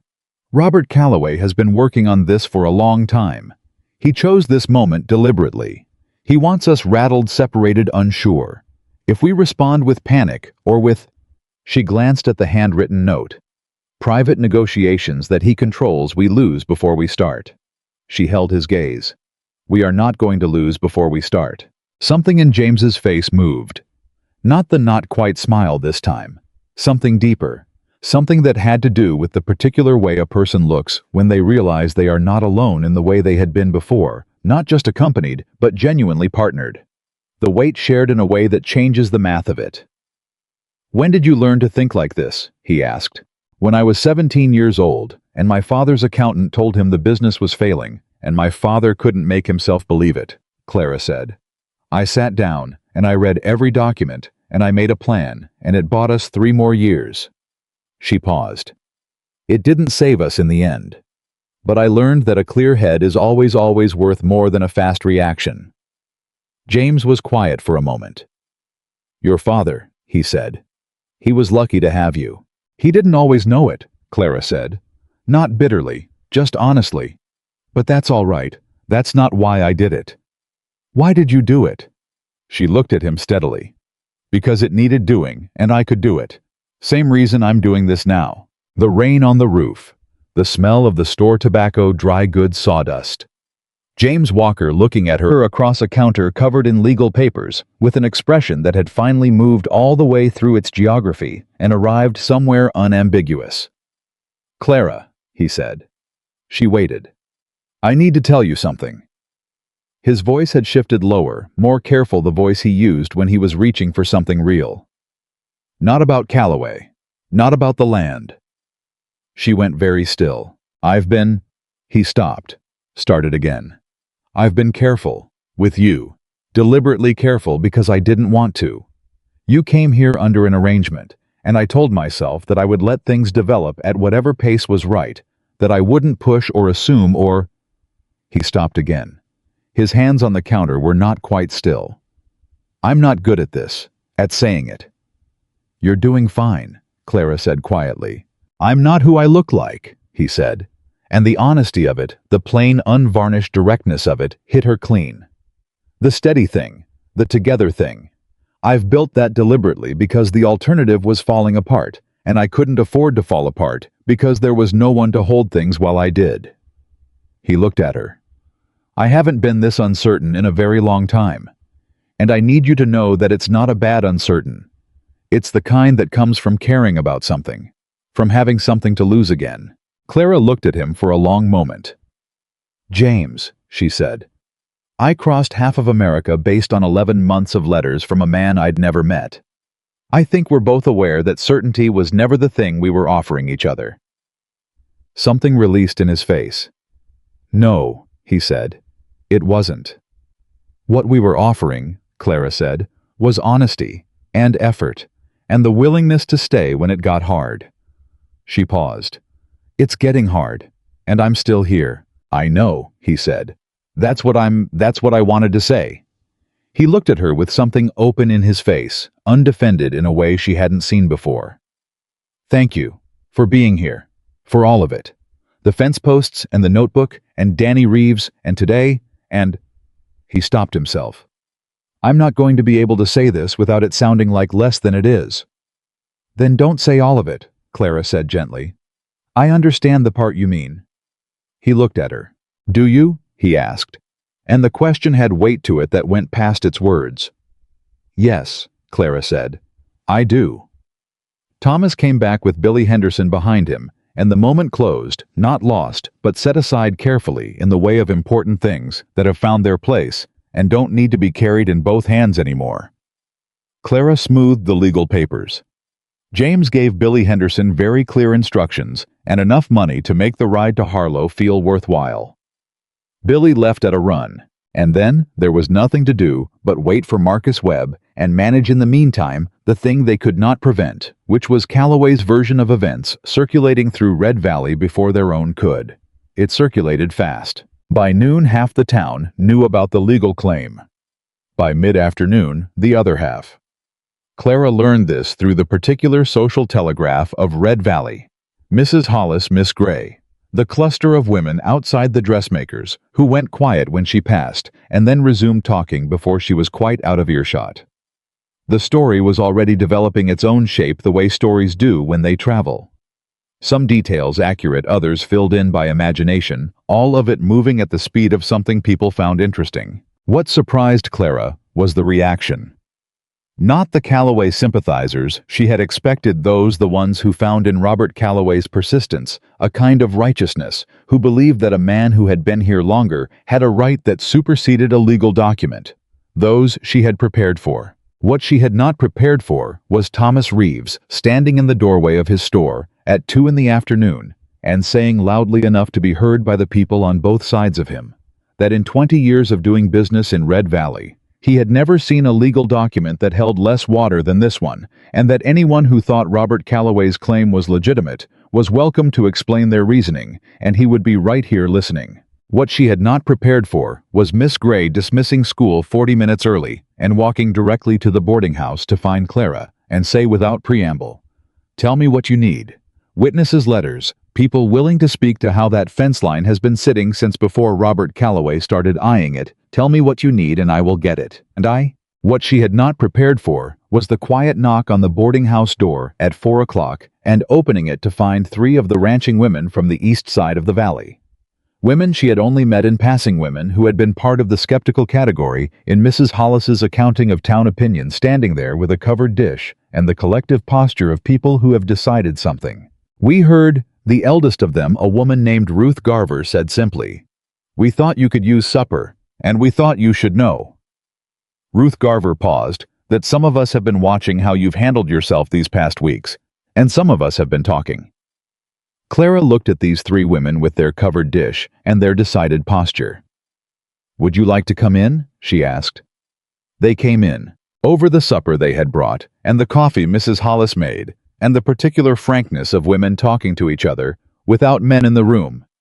Clara learned three things. First, that Ruth Garver's husband had a surveying map of the valley, dated 1879, that clearly showed the Walker fence line in its current position, predating Calloway's claim of continuous use by more than sufficient time. Second, that two of the other ranching families had their own reasons to be concerned about Calloway's use of legal mechanisms to expand his holdings, reasons they had not previously had occasion or courage to make public. Third, that the women of Red Valley had been watching Clara Whitmore since the day she arrived, and that their assessment had over the past weeks reached a verdict. "You're staying," Ruth Garver said. It wasn't a question. "I'm staying," Clara said. "Good." Ruth refilled her own coffee. "Then you ought to know that you've got more people behind you than you think. Robert Calloway has always relied on people feeling alone when he moves on them. It's his main strategy. If you're not alone."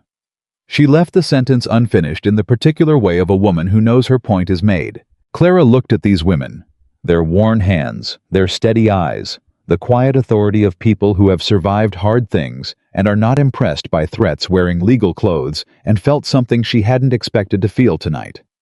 Gratitude, yes. But more than that. The specific feeling of being woven into something. Of being, for the first time since she'd stepped off a stagecoach in terror, genuinely part of the place she'd come to. She was not a guest in Red Valley anymore. She was not a city woman trying on a Western life. She was here. She had put her hands in this soil and held these fence posts and taught this child to read and ridden this road in the rain and stood in this street when Eleanor Calloway pressed on her wounds and she had not flinched. She was here. Marcus Webb arrived 2 days later. He was a compact, precise man of about 50, with the particular economy of movement and expression of someone who has spent decades in rooms where every word costs something. He read the Calloway documents in silence, asked 11 questions, listened to the answers, and then said, with the flat confidence of a man delivering a professional opinion, "The claim is weak. Adverse possession requires open, continuous, exclusive use. Calloway's argument relies on the position of the fence, which he claims was misset. But the fence line is documented in a survey from 1879, which predates his use of the adjacent land by 7 years. If the survey is accurate—" "I have the map," Clara said. She had gotten it from Ruth Garver the previous morning. She set it on the table. Webb looked at the map. He looked at the documents. He looked at Clara with a brief assessing glance that she recognized as the look of a professional who has revised an initial impression. "Where did you get this?" he said. "From a neighbor who has had it since 1879, Clara said. "She's willing to testify to its provenance. And these?"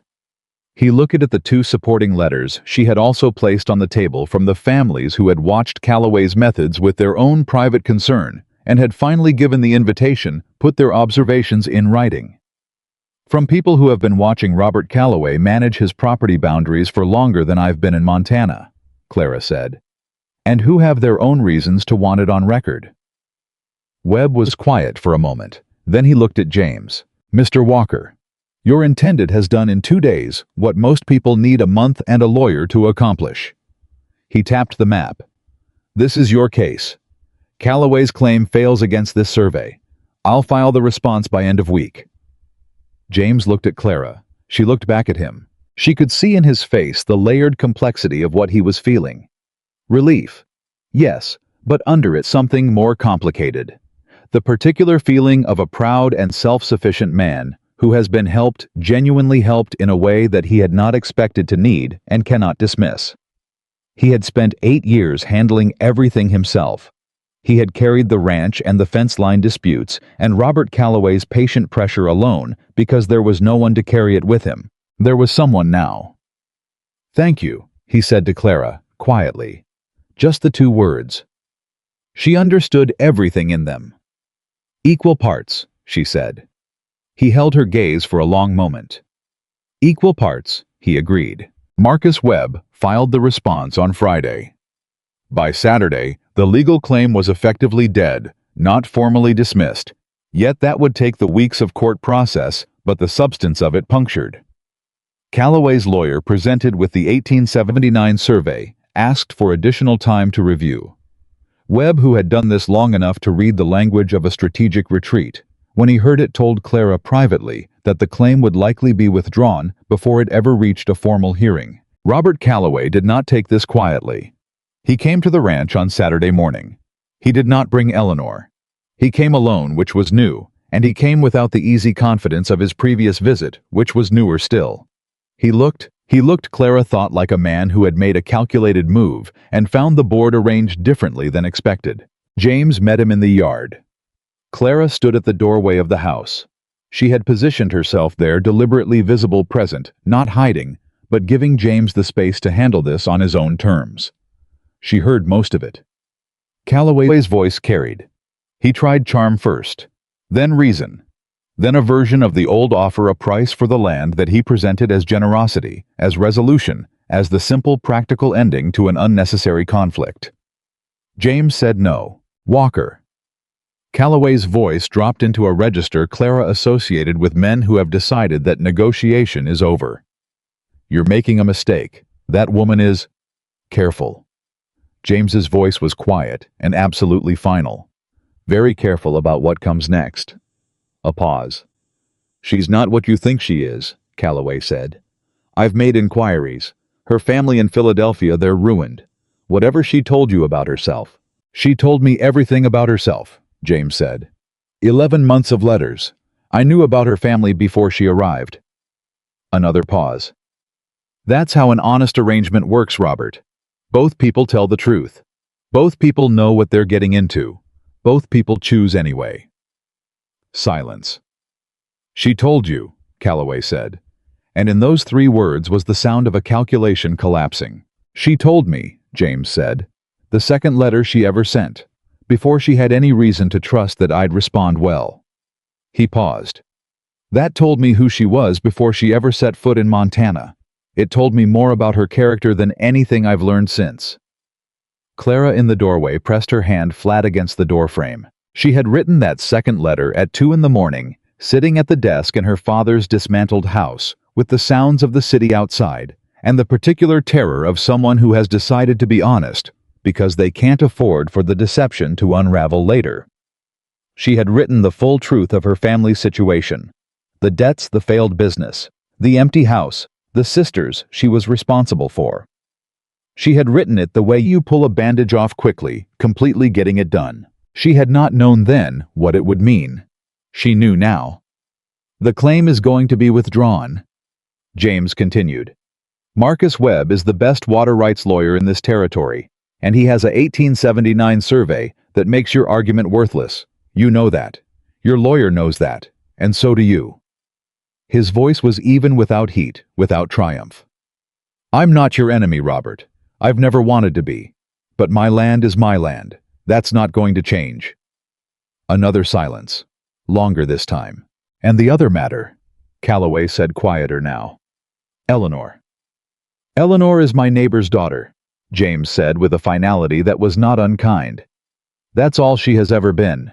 You should have told her that clearly a long time ago. That's not something I can fix for you." The sound of Calloway's horse moving, the creak of leather, a long pause. "You've changed, Walker," Calloway said, not accusatory, almost quietly resigned. "I haven't changed," James said. "I've just stopped being alone." Hoofbeats, moving away. Clara released the breath she'd been holding. James turned and walked back to the house, and his eyes found hers in the doorway before he'd taken 3 steps. He read her face the way he read everything, carefully, completely. "You heard," he said. "Most of it." "The second letter," he said. You remember writing it. I remember being terrified writing it, Clara said. I thought it would end the correspondence. James stopped in front of her, close enough that she could see the lines around his eyes. The weathering, the particular gray-green that she had come to know. The way you come to know a landscape, not just its appearance, but its moods, its different lights. I thought about it for 3 days before I wrote back, he said. Not because of what you'd told me, because I was... He stopped. Because I understood suddenly what it had cost you to say it, and I wanted to make sure that what I wrote back was worth that cost. Clara looked at him. What you wrote back, she said slowly, was 14 words. You wrote, "Thank you for trusting me with this. It changes nothing except my respect for you." Yes, he said. I read those 14 words, Clara said, approximately 200 times. Something in his face moved completely open. Clara, he said, and her name in his voice just like that. No preamble, nothing before or after it. Just her name said the way you say something you've been waiting to say out loud for a long time. I know, she said quietly. I know James. He reached out and took her hand. Not the offered assistance of the stagecoach step. Not the practical grip of fence post work. Not any of the careful considered gestures of the weeks before. Just her hand in his. Direct and certain and unhurried. She held on. They stood there in the doorway of the ranch house in the quiet after Calloway's hoofbeats had faded in the particular stillness of a moment that doesn't need anything added to it. The land around them was exactly what it was. Hard, beautiful, uncompromising. The north fence still needed 2 more sections. The gate still stuck.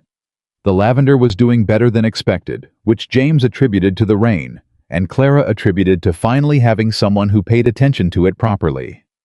None of that was a fairy tale. All of it was real. And real Clara had decided somewhere between Philadelphia and this doorway, somewhere in the 200 readings of 14 words, and the 11 months of letters, and the 2 minutes frozen in a stagecoach, and the hand that came up to meet her real was infinitely better. They went inside, and 2 weeks later, on a Tuesday afternoon, with the kind of light that turned the mountains gold, Clara Whitmore said yes. Not to an arrangement, not to a practical solution, not to escape or rescue or necessity.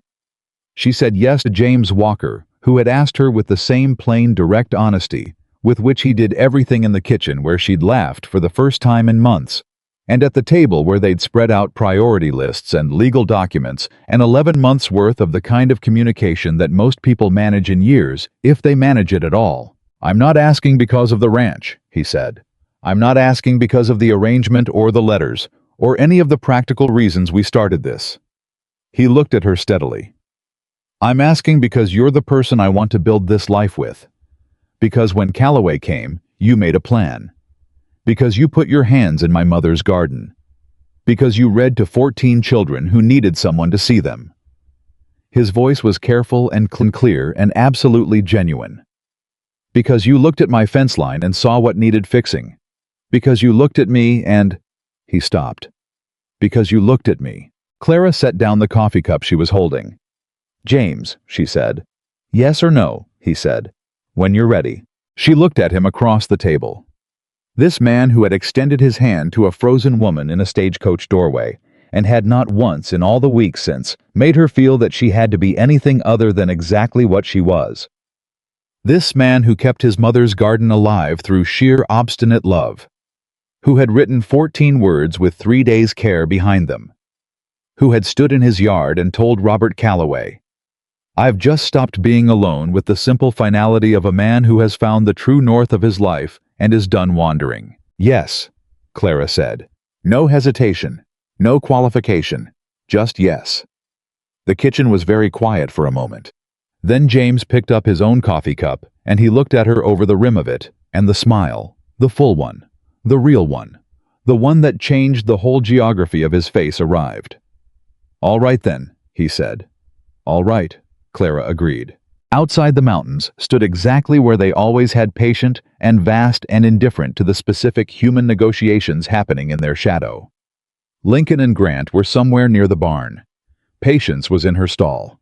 The lavender was doing well. And inside the farmhouse on the Walker Ranch, two people who had found each other through the mail and stayed together through storms, who had built trust in 11 months of careful words and 6 weeks of honest work, who had faced a legal threat and a small-town scrutiny, and the persistent pressure of other people's expectations.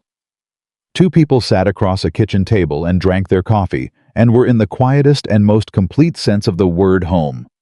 But this was not the ending. Because 3 days after Clara said yes, Eleanor Calloway did something that no one in Red Valley had seen coming.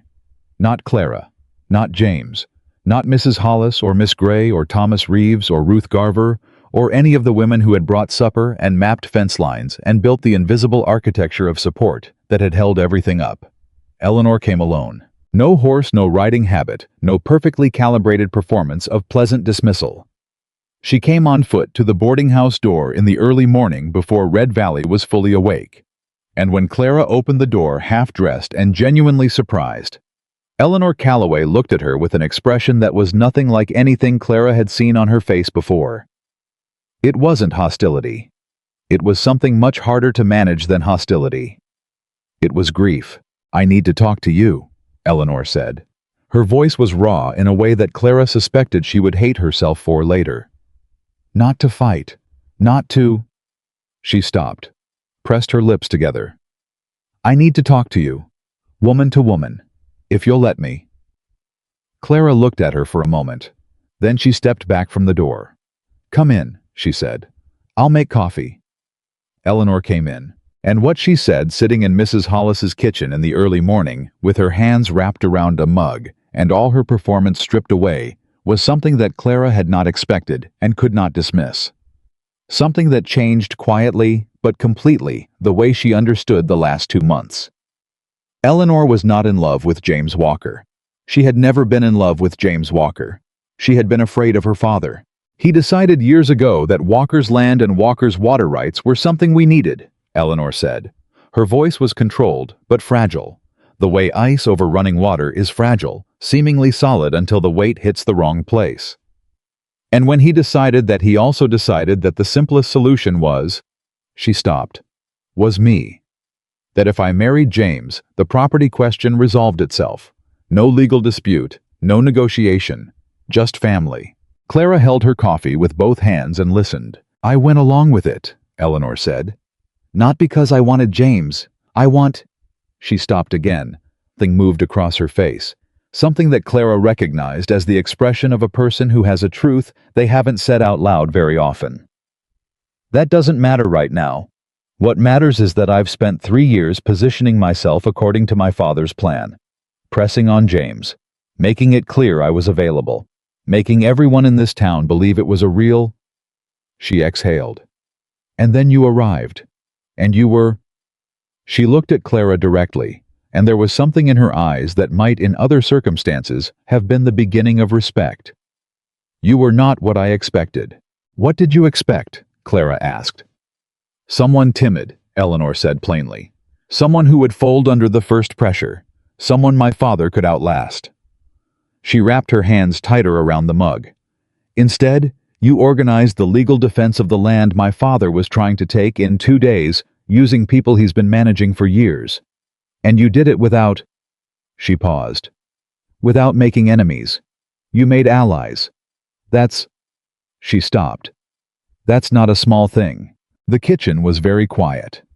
Clara looked at Eleanor Calloway, really looked at her the way she had learned to look at people since coming to Montana, without the armor of assumption. And she saw beneath the perfect composure and the expensive writing habits and the calibrated social performance. A 22-year-old woman who had been handed someone else's plan for her life and had been playing her part in it so long she'd lost track of what she wanted instead. Clara knew something about that. "Eleanor," she said carefully, "what is it that you actually want? Not your father's plan. Not the land, or James, or any of it. You." Eleanor looked at her hands. A long moment passed. "There's a school in Billings," she said. It came out quietly like something released from pressure. "For nursing. I've wanted to go for 2 years. My father thinks it's—" She stopped. "He thinks it's beneath us. That it's work for women who have no other options. Clara looked at her. Women who have no other options, she repeated. Or women who have decided what their option is. Eleanor looked up. Something in her eyes shifted. The grief was still there, but underneath it something else. Something small and cautious, like a thing that has been kept in the dark for a long time and is not sure what to do with light. Miss Gray took a teacher's examination, Clara said. In 1883. Her father thought it was inappropriate. She passed the exam, accepted the position, and has been teaching the children of this valley for 3 years. She held Eleanor's gaze. The nursing school in Billings. Do you have what they require to apply? Eleanor stared at her.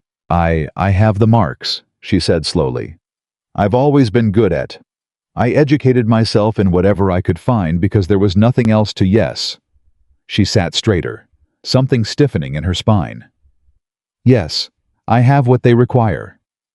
Then that, Clara said, seems like the conversation worth having, not with your father, with yourself. The two women sat in Mrs. Hollis's kitchen while Red Valley woke up around them, while the morning came in through the windows and the coffee cooled, and somewhere down the street, the first sounds of the town finding its feet reached them. Eleanor left an hour later.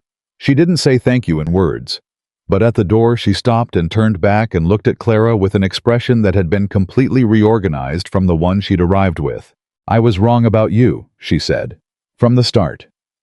You were dealing with a complicated situation, Clara said. So was I. Eleanor almost smiled. It didn't quite make it, but it was close. She walked away down the street. Clara stood in the doorway of the boarding house, in a doorway again, always doorways the hinges of everything, and watched her go. Mrs. Hollis appeared behind her, materializing from the kitchen with the silent efficiency of a woman who has been listening from a discreet distance and making no apology for it. Well, Mrs. Hollis said. Well, Clara said. You know Robert Calloway is not going to take this quietly. His daughter, his land, his lawyer, all of it unraveling in the same week. I know, Clara said. And you're not worried. Clara thought about James's hand around hers in the doorway. About 14 words and 200 readings. About lavender and fence posts and a 9-year-old boy reading his first clean sentence. About Ruth Garver and her 1879 survey and the women who showed up with a covered dish and their decided faces. I'm not worried, she said. Mrs. Hollis stood beside her for a moment, looking out at Red Valley's morning street. You know what I thought, she said, when you sat in my kitchen that first morning making coffee before I'd even come downstairs. What did you think? Clara asked. I thought this one's going to be trouble. A beat. I meant it as a compliment. Clara looked at her. I know, she said. And Mrs. Agnes Hollis, who had not smiled easily in the entire time Clara had known her, smiled. Small, real, and worth every bit of the 6 weeks it had taken to earn it. Clara went inside to write James a letter. Not because she needed to. They would see each other in a few hours. But because some things deserved to be written down, deserved the weight of ink and paper, and the deliberateness of words chosen carefully. Some things should exist in a form that could be held and folded and kept. She sat at the small desk in her room, and she picked up her pen, and she thought about what she wanted to say. Not about Eleanor or Calloway or Marcus Webb or the legal papers or any of the practical landscape of the last weeks. Just what she wanted him to know. She wrote James. I am sitting in my room at Agnes Hollis's boarding house, writing you a letter that you will receive approximately 4 hours before I see you in person, which is an inefficient use of paper. I am writing it anyway. I want you to know that I understand now what you meant when you said you had been 45 years old, inside a 36-year-old body. I know that feeling. I have been carrying things for a long time that were not mine alone to carry, and I didn't know how to put them down because I had been carrying them so long that I thought the weight was just me. Part of my composition. Something you couldn't remove without changing what was left. I am learning slowly that it isn't. That what's left when you set down what isn't yours is not less, but more. That the frightened woman in the stagecoach doorway, and the woman who organized your legal defense, and the woman who knelt in your mother's garden, they are the same person. All the same. I don't need you to save me. I think you already know that. I think that's part of why this works. But I am very glad you held out your hand. Equal parts. Always. Clara. She folded the letter. She addressed it. She would give it to him in person, she decided. That was better. Some letters were meant to be handed directly to the person they were written for, warm from the writing. She put it in her pocket, and she went to saddle Patience. The letter was still in her pocket when she arrived at the ranch. James was not alone. 3 men from the Territorial Land Office stood in the yard, and the moment Clara saw the leather satchel one of them carried, she understood exactly what Calloway had done. He couldn't fight the 1879 survey directly. Marcus Webb had filed it clean, and it was on record. So he had gone around it. A formal complaint filed through the land office questioning the accuracy of all boundary documentation in the entire valley section. Not just James's, everyone's. Months of process, months of uncertainty. The original claim staying technically active while everything ground slowly through official channels. He wasn't trying to win. He was trying to exhaust them. James came to her the moment she dismounted, voice low. They want to speak with the property owner. I've told them the documentation is solid, but they're required to follow through on a formal complaint regardless of its merit. Clara looked at the 3 men. Then she looked at James. He's not after the land anymore, she said quietly. He knows he lost that. This is about time. Making it cost enough that I decide it isn't worth it. James held her gaze. He didn't deny it. I'll talk to them, Clara said. Clara. James. She kept her voice level and her eyes steady. Do you trust me? He didn't hesitate. Completely. Then let me talk to them. She walked across the yard before he could say anything else. The 3 men from the land office turned toward her with the polite, slightly guarded expressions of officials who have learned to be careful about who has authority in a given situation. Gentlemen, she said, I'm Clara Whitmore. I'm the future Mrs. Walker, and I have been managing the documentation for this property for the past 3 weeks. Whatever questions you have, I can answer them. The eldest of the 3, a heavy-set man with tired eyes who introduced himself as Agent Colum, looked at her with a careful assessment she was well accustomed to by now. The complaint was filed by an independent party, he said. It questions whether the survey documentation on record accurately reflects. I know what the complaint questions, Clara said. I also have the original 1879 survey witness testimony from 2 neighboring families regarding the fence line's consistent position for the past 14 years, and a letter from Marcus Webb in Harlow, detailing why the adverse possession claim this complaint is designed to support has no legal foundation. She paused. How long have you been writing? Colum blinked. Since yesterday morning. Then come inside, Clara said. I'll make coffee and show you everything. It won't take long. It took 40 minutes. Clara laid the documents out the same way she had for Marcus Webb, methodically, in order, each piece connected to the next, in a clear and unambiguous chain. She answered every question directly. When Colum pushed on a detail she didn't flinch or qualify, she produced the supporting evidence and let it speak. James sat at the far end of the table and said almost nothing. Not because he had nothing to say, but because he understood, watching her, that she didn't need him to. She had this. Completely calmly, without performance. When it was done, Colum gathered his papers and looked at his 2 colleagues. Something passed between the 3 of them in the efficient shorthand of people who do this work long enough to know what solid documentation looks like and what a nuisance complaint designed to create delay looks like. We'll file our assessment with the Territorial Office by end of week, Colum said.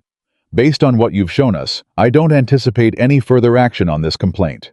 Clara shook his hand. She shook all 3 hands. She walked them to the door, and when she turned back, James was standing in the middle of the kitchen, looking at her with an expression she had never seen on his face before and could not immediately name. What? She said. Nothing, he said. And then, everything. She crossed the kitchen and stood in front of him and reached into her pocket and held out the folded letter. I wrote this morning, she said. Before all of this. I was going to give it to you when I arrived. He took it, read it slowly the way he read everything completely, giving each word its full weight. She watched his face move through it. When he finished, he folded it carefully and held it in both hands, the way you hold something you intend to keep.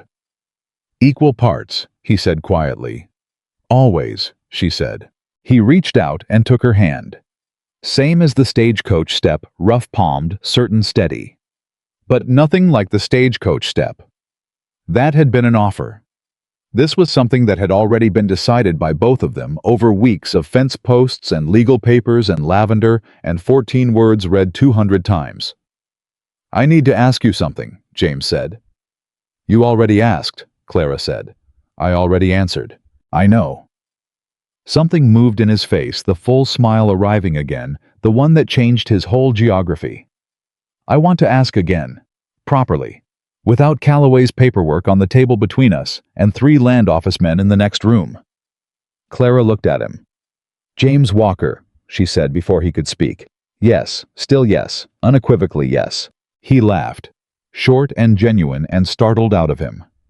She had never heard him laugh like that, the unguarded kind, the kind that happens before a person remembers to manage it. She decided it was the best sound she had heard in Montana. "All right," he said when he recovered. "All right." "Was that the proper version?" Clara asked. "Close enough," he said. They were married 3 weeks later on a Saturday in October, when the mountains had turned and the air had the particular sharp clarity of a Montana autumn. The ceremony was in Red Valley on the same street where Clara had frozen in the stagecoach doorway 4 months earlier. Miss Gray stood at Clara's left. Thomas Reeves stood at James's right. Ruth Garver sat in the front row with the 1879 survey tucked in her bag out of sheer sentimental principle. Mrs. Hollis wore her best dress and maintained her composure completely until the moment James said "I do," at which point she looked away and studied the mountains with great intensity for approximately 30 seconds. Danny Reeves was there. He was holding a book, his own book purchased with money he'd saved by doing extra chores since the morning in the schoolroom when the words had stopped moving on him. He had told Clara the week before, with the solemn gravity of a 9-year-old, delivering important information, that he had read the whole first chapter by himself with the lamp on after his parents went to sleep. Clara had gripped his shoulder and told him that was the bravest thing she'd heard all month. He had disagreed and said no. She was the bravest thing he'd heard all month, and Clara had not argued because arguing with a 9-year-old about bravery on a Tuesday afternoon was not a fight she needed to win. Robert Calloway was not at the wedding. His complaint was formally dismissed 2 days before the ceremony. Column's assessment had been blunt and clear in its language, the kind of document that closes a door with finality. Calloway had not contested it. He had gone quiet in the way of a man who has made several expensive calculations and arrived at the conclusion that the thing he was reaching for is no longer reachable, and continuing to reach is costing more than it's worth. Eleanor Calloway was not at the wedding either. But 2 days before it, a letter arrived at the boarding house addressed to Clara. The handwriting was Eleanor's large, confident, the same hand that had written years of her father's plans, now writing something of her own. "Miss Whitmore, or I suppose Mrs. Walker, by the time this reaches you. I have written to the nursing school in Billings. I have requested their requirements for enrollment in the spring intake. I do not know yet what my father will say. I find that I care about that less than I expected to. I thought you should know. E. Calloway." Clara read the letter twice. Then she folded it and put it with the 43 letters in the worn suitcase in the company of James's first response to her first inquiry and the 14 words and everything else she intended to keep. At the wedding, James held her hand the entire ceremony. Not because she needed the steadiness anymore, they both knew that, and the knowing was its own kind of milestone. He held it because he wanted to, because choosing to hold a hand is different from offering one to someone who is falling, and he was a man who understood the difference and had been waiting a long time to live it. The minister said the last words. James said "I do" in the same quiet, deliberate voice he used for everything that mattered. Clara said "I do" in the clear, steady voice of a woman who has traveled a long way to reach a word she means completely. Red Valley witnessed it. The same street, the same people, the same mountains in the distance turning gold in October light. And if there were those who still remembered the woman who could not step down from a stagecoach, they remembered now, something else alongside it. The same woman who had organized a legal defense in 2 days, who had talked down 3 land office officials over 40 minutes and coffee, who had knelt in a dead woman's garden and brought it back, who had looked at a frightened 9-year-old boy and simply paid attention. They rode back to the ranch together that evening. The same 4-mile road they had ridden together more times than either of them had counted by now. Clara on patience, who had long since stopped being a horse given to a beginner and had become simply her horse, responsive to her hands and her weight and her particular riding rhythm that was nothing like a natural rider's but was entirely and recognizably hers. James rode beside her the way he always rode beside her, at her pace, paying attention. The ranch came into view in the last of the evening light, and Clara looked at it the way she had started looking at it somewhere in the second week, not as a place she was trying to prove herself worthy of, but as a place that was hers. The barn, the outbuildings, the old farmhouse where the curtains had been bought 3 weeks before she arrived, where the quilt that belonged on a bed was on a bed where a notebook full of priority lists sat on a kitchen shelf beside 11 months of letters tied with kitchen string. The garden beside the south wall was doing better than anyone had expected. The lavender had survived another season. 3 other things Clara had planted in September were coming in slow and deliberate, the way new things do when they have decided to stay. She looked at it and felt what she had come to understand was the feeling of a life that fit. Not perfectly. Life was not perfect. The north fence still had opinions, and the winter was coming. And there would be hard things, there would always be hard things. But fully, honestly, in the particular way of something real. James stopped his horse at the gate. He looked at her. "Home," he said, simply. The way he said everything that mattered. Clara looked at the ranch. She looked at him. She thought about the woman who had sat in a stagecoach for 11 hours with white knuckles and a list of true things, trying to hold herself together long enough to begin. She thought about the exact texture of the terror in that doorway, the eyes of the town, the driver's impatience, the ground that seemed impossibly far below. She thought about a rough-palmed hand extended upward and 11 words spoken quietly in a voice that did not demand or question or rush. She thought about what it had taken to reach back. And she thought about every single thing that reaching back had made possible. "Home," she said. She rode through the gate. The woman who had once been too frightened to take a single step had chosen every day for 4 months to take the next one. She had held fence posts in 30-degree heat and read the law and faced a town's scrutiny and knelt in a dead woman's garden and written honest letters in the dark and said yes to a life that was hard and real and entirely unmistakably her own. She had not been rescued. She had not been saved. She had been seen fully without condition by a man who understood the difference between saving someone and simply refusing to let them stand alone. That was what love looked like when it was built by 2 people who had both been broken and both decided that broken was not the same as finished.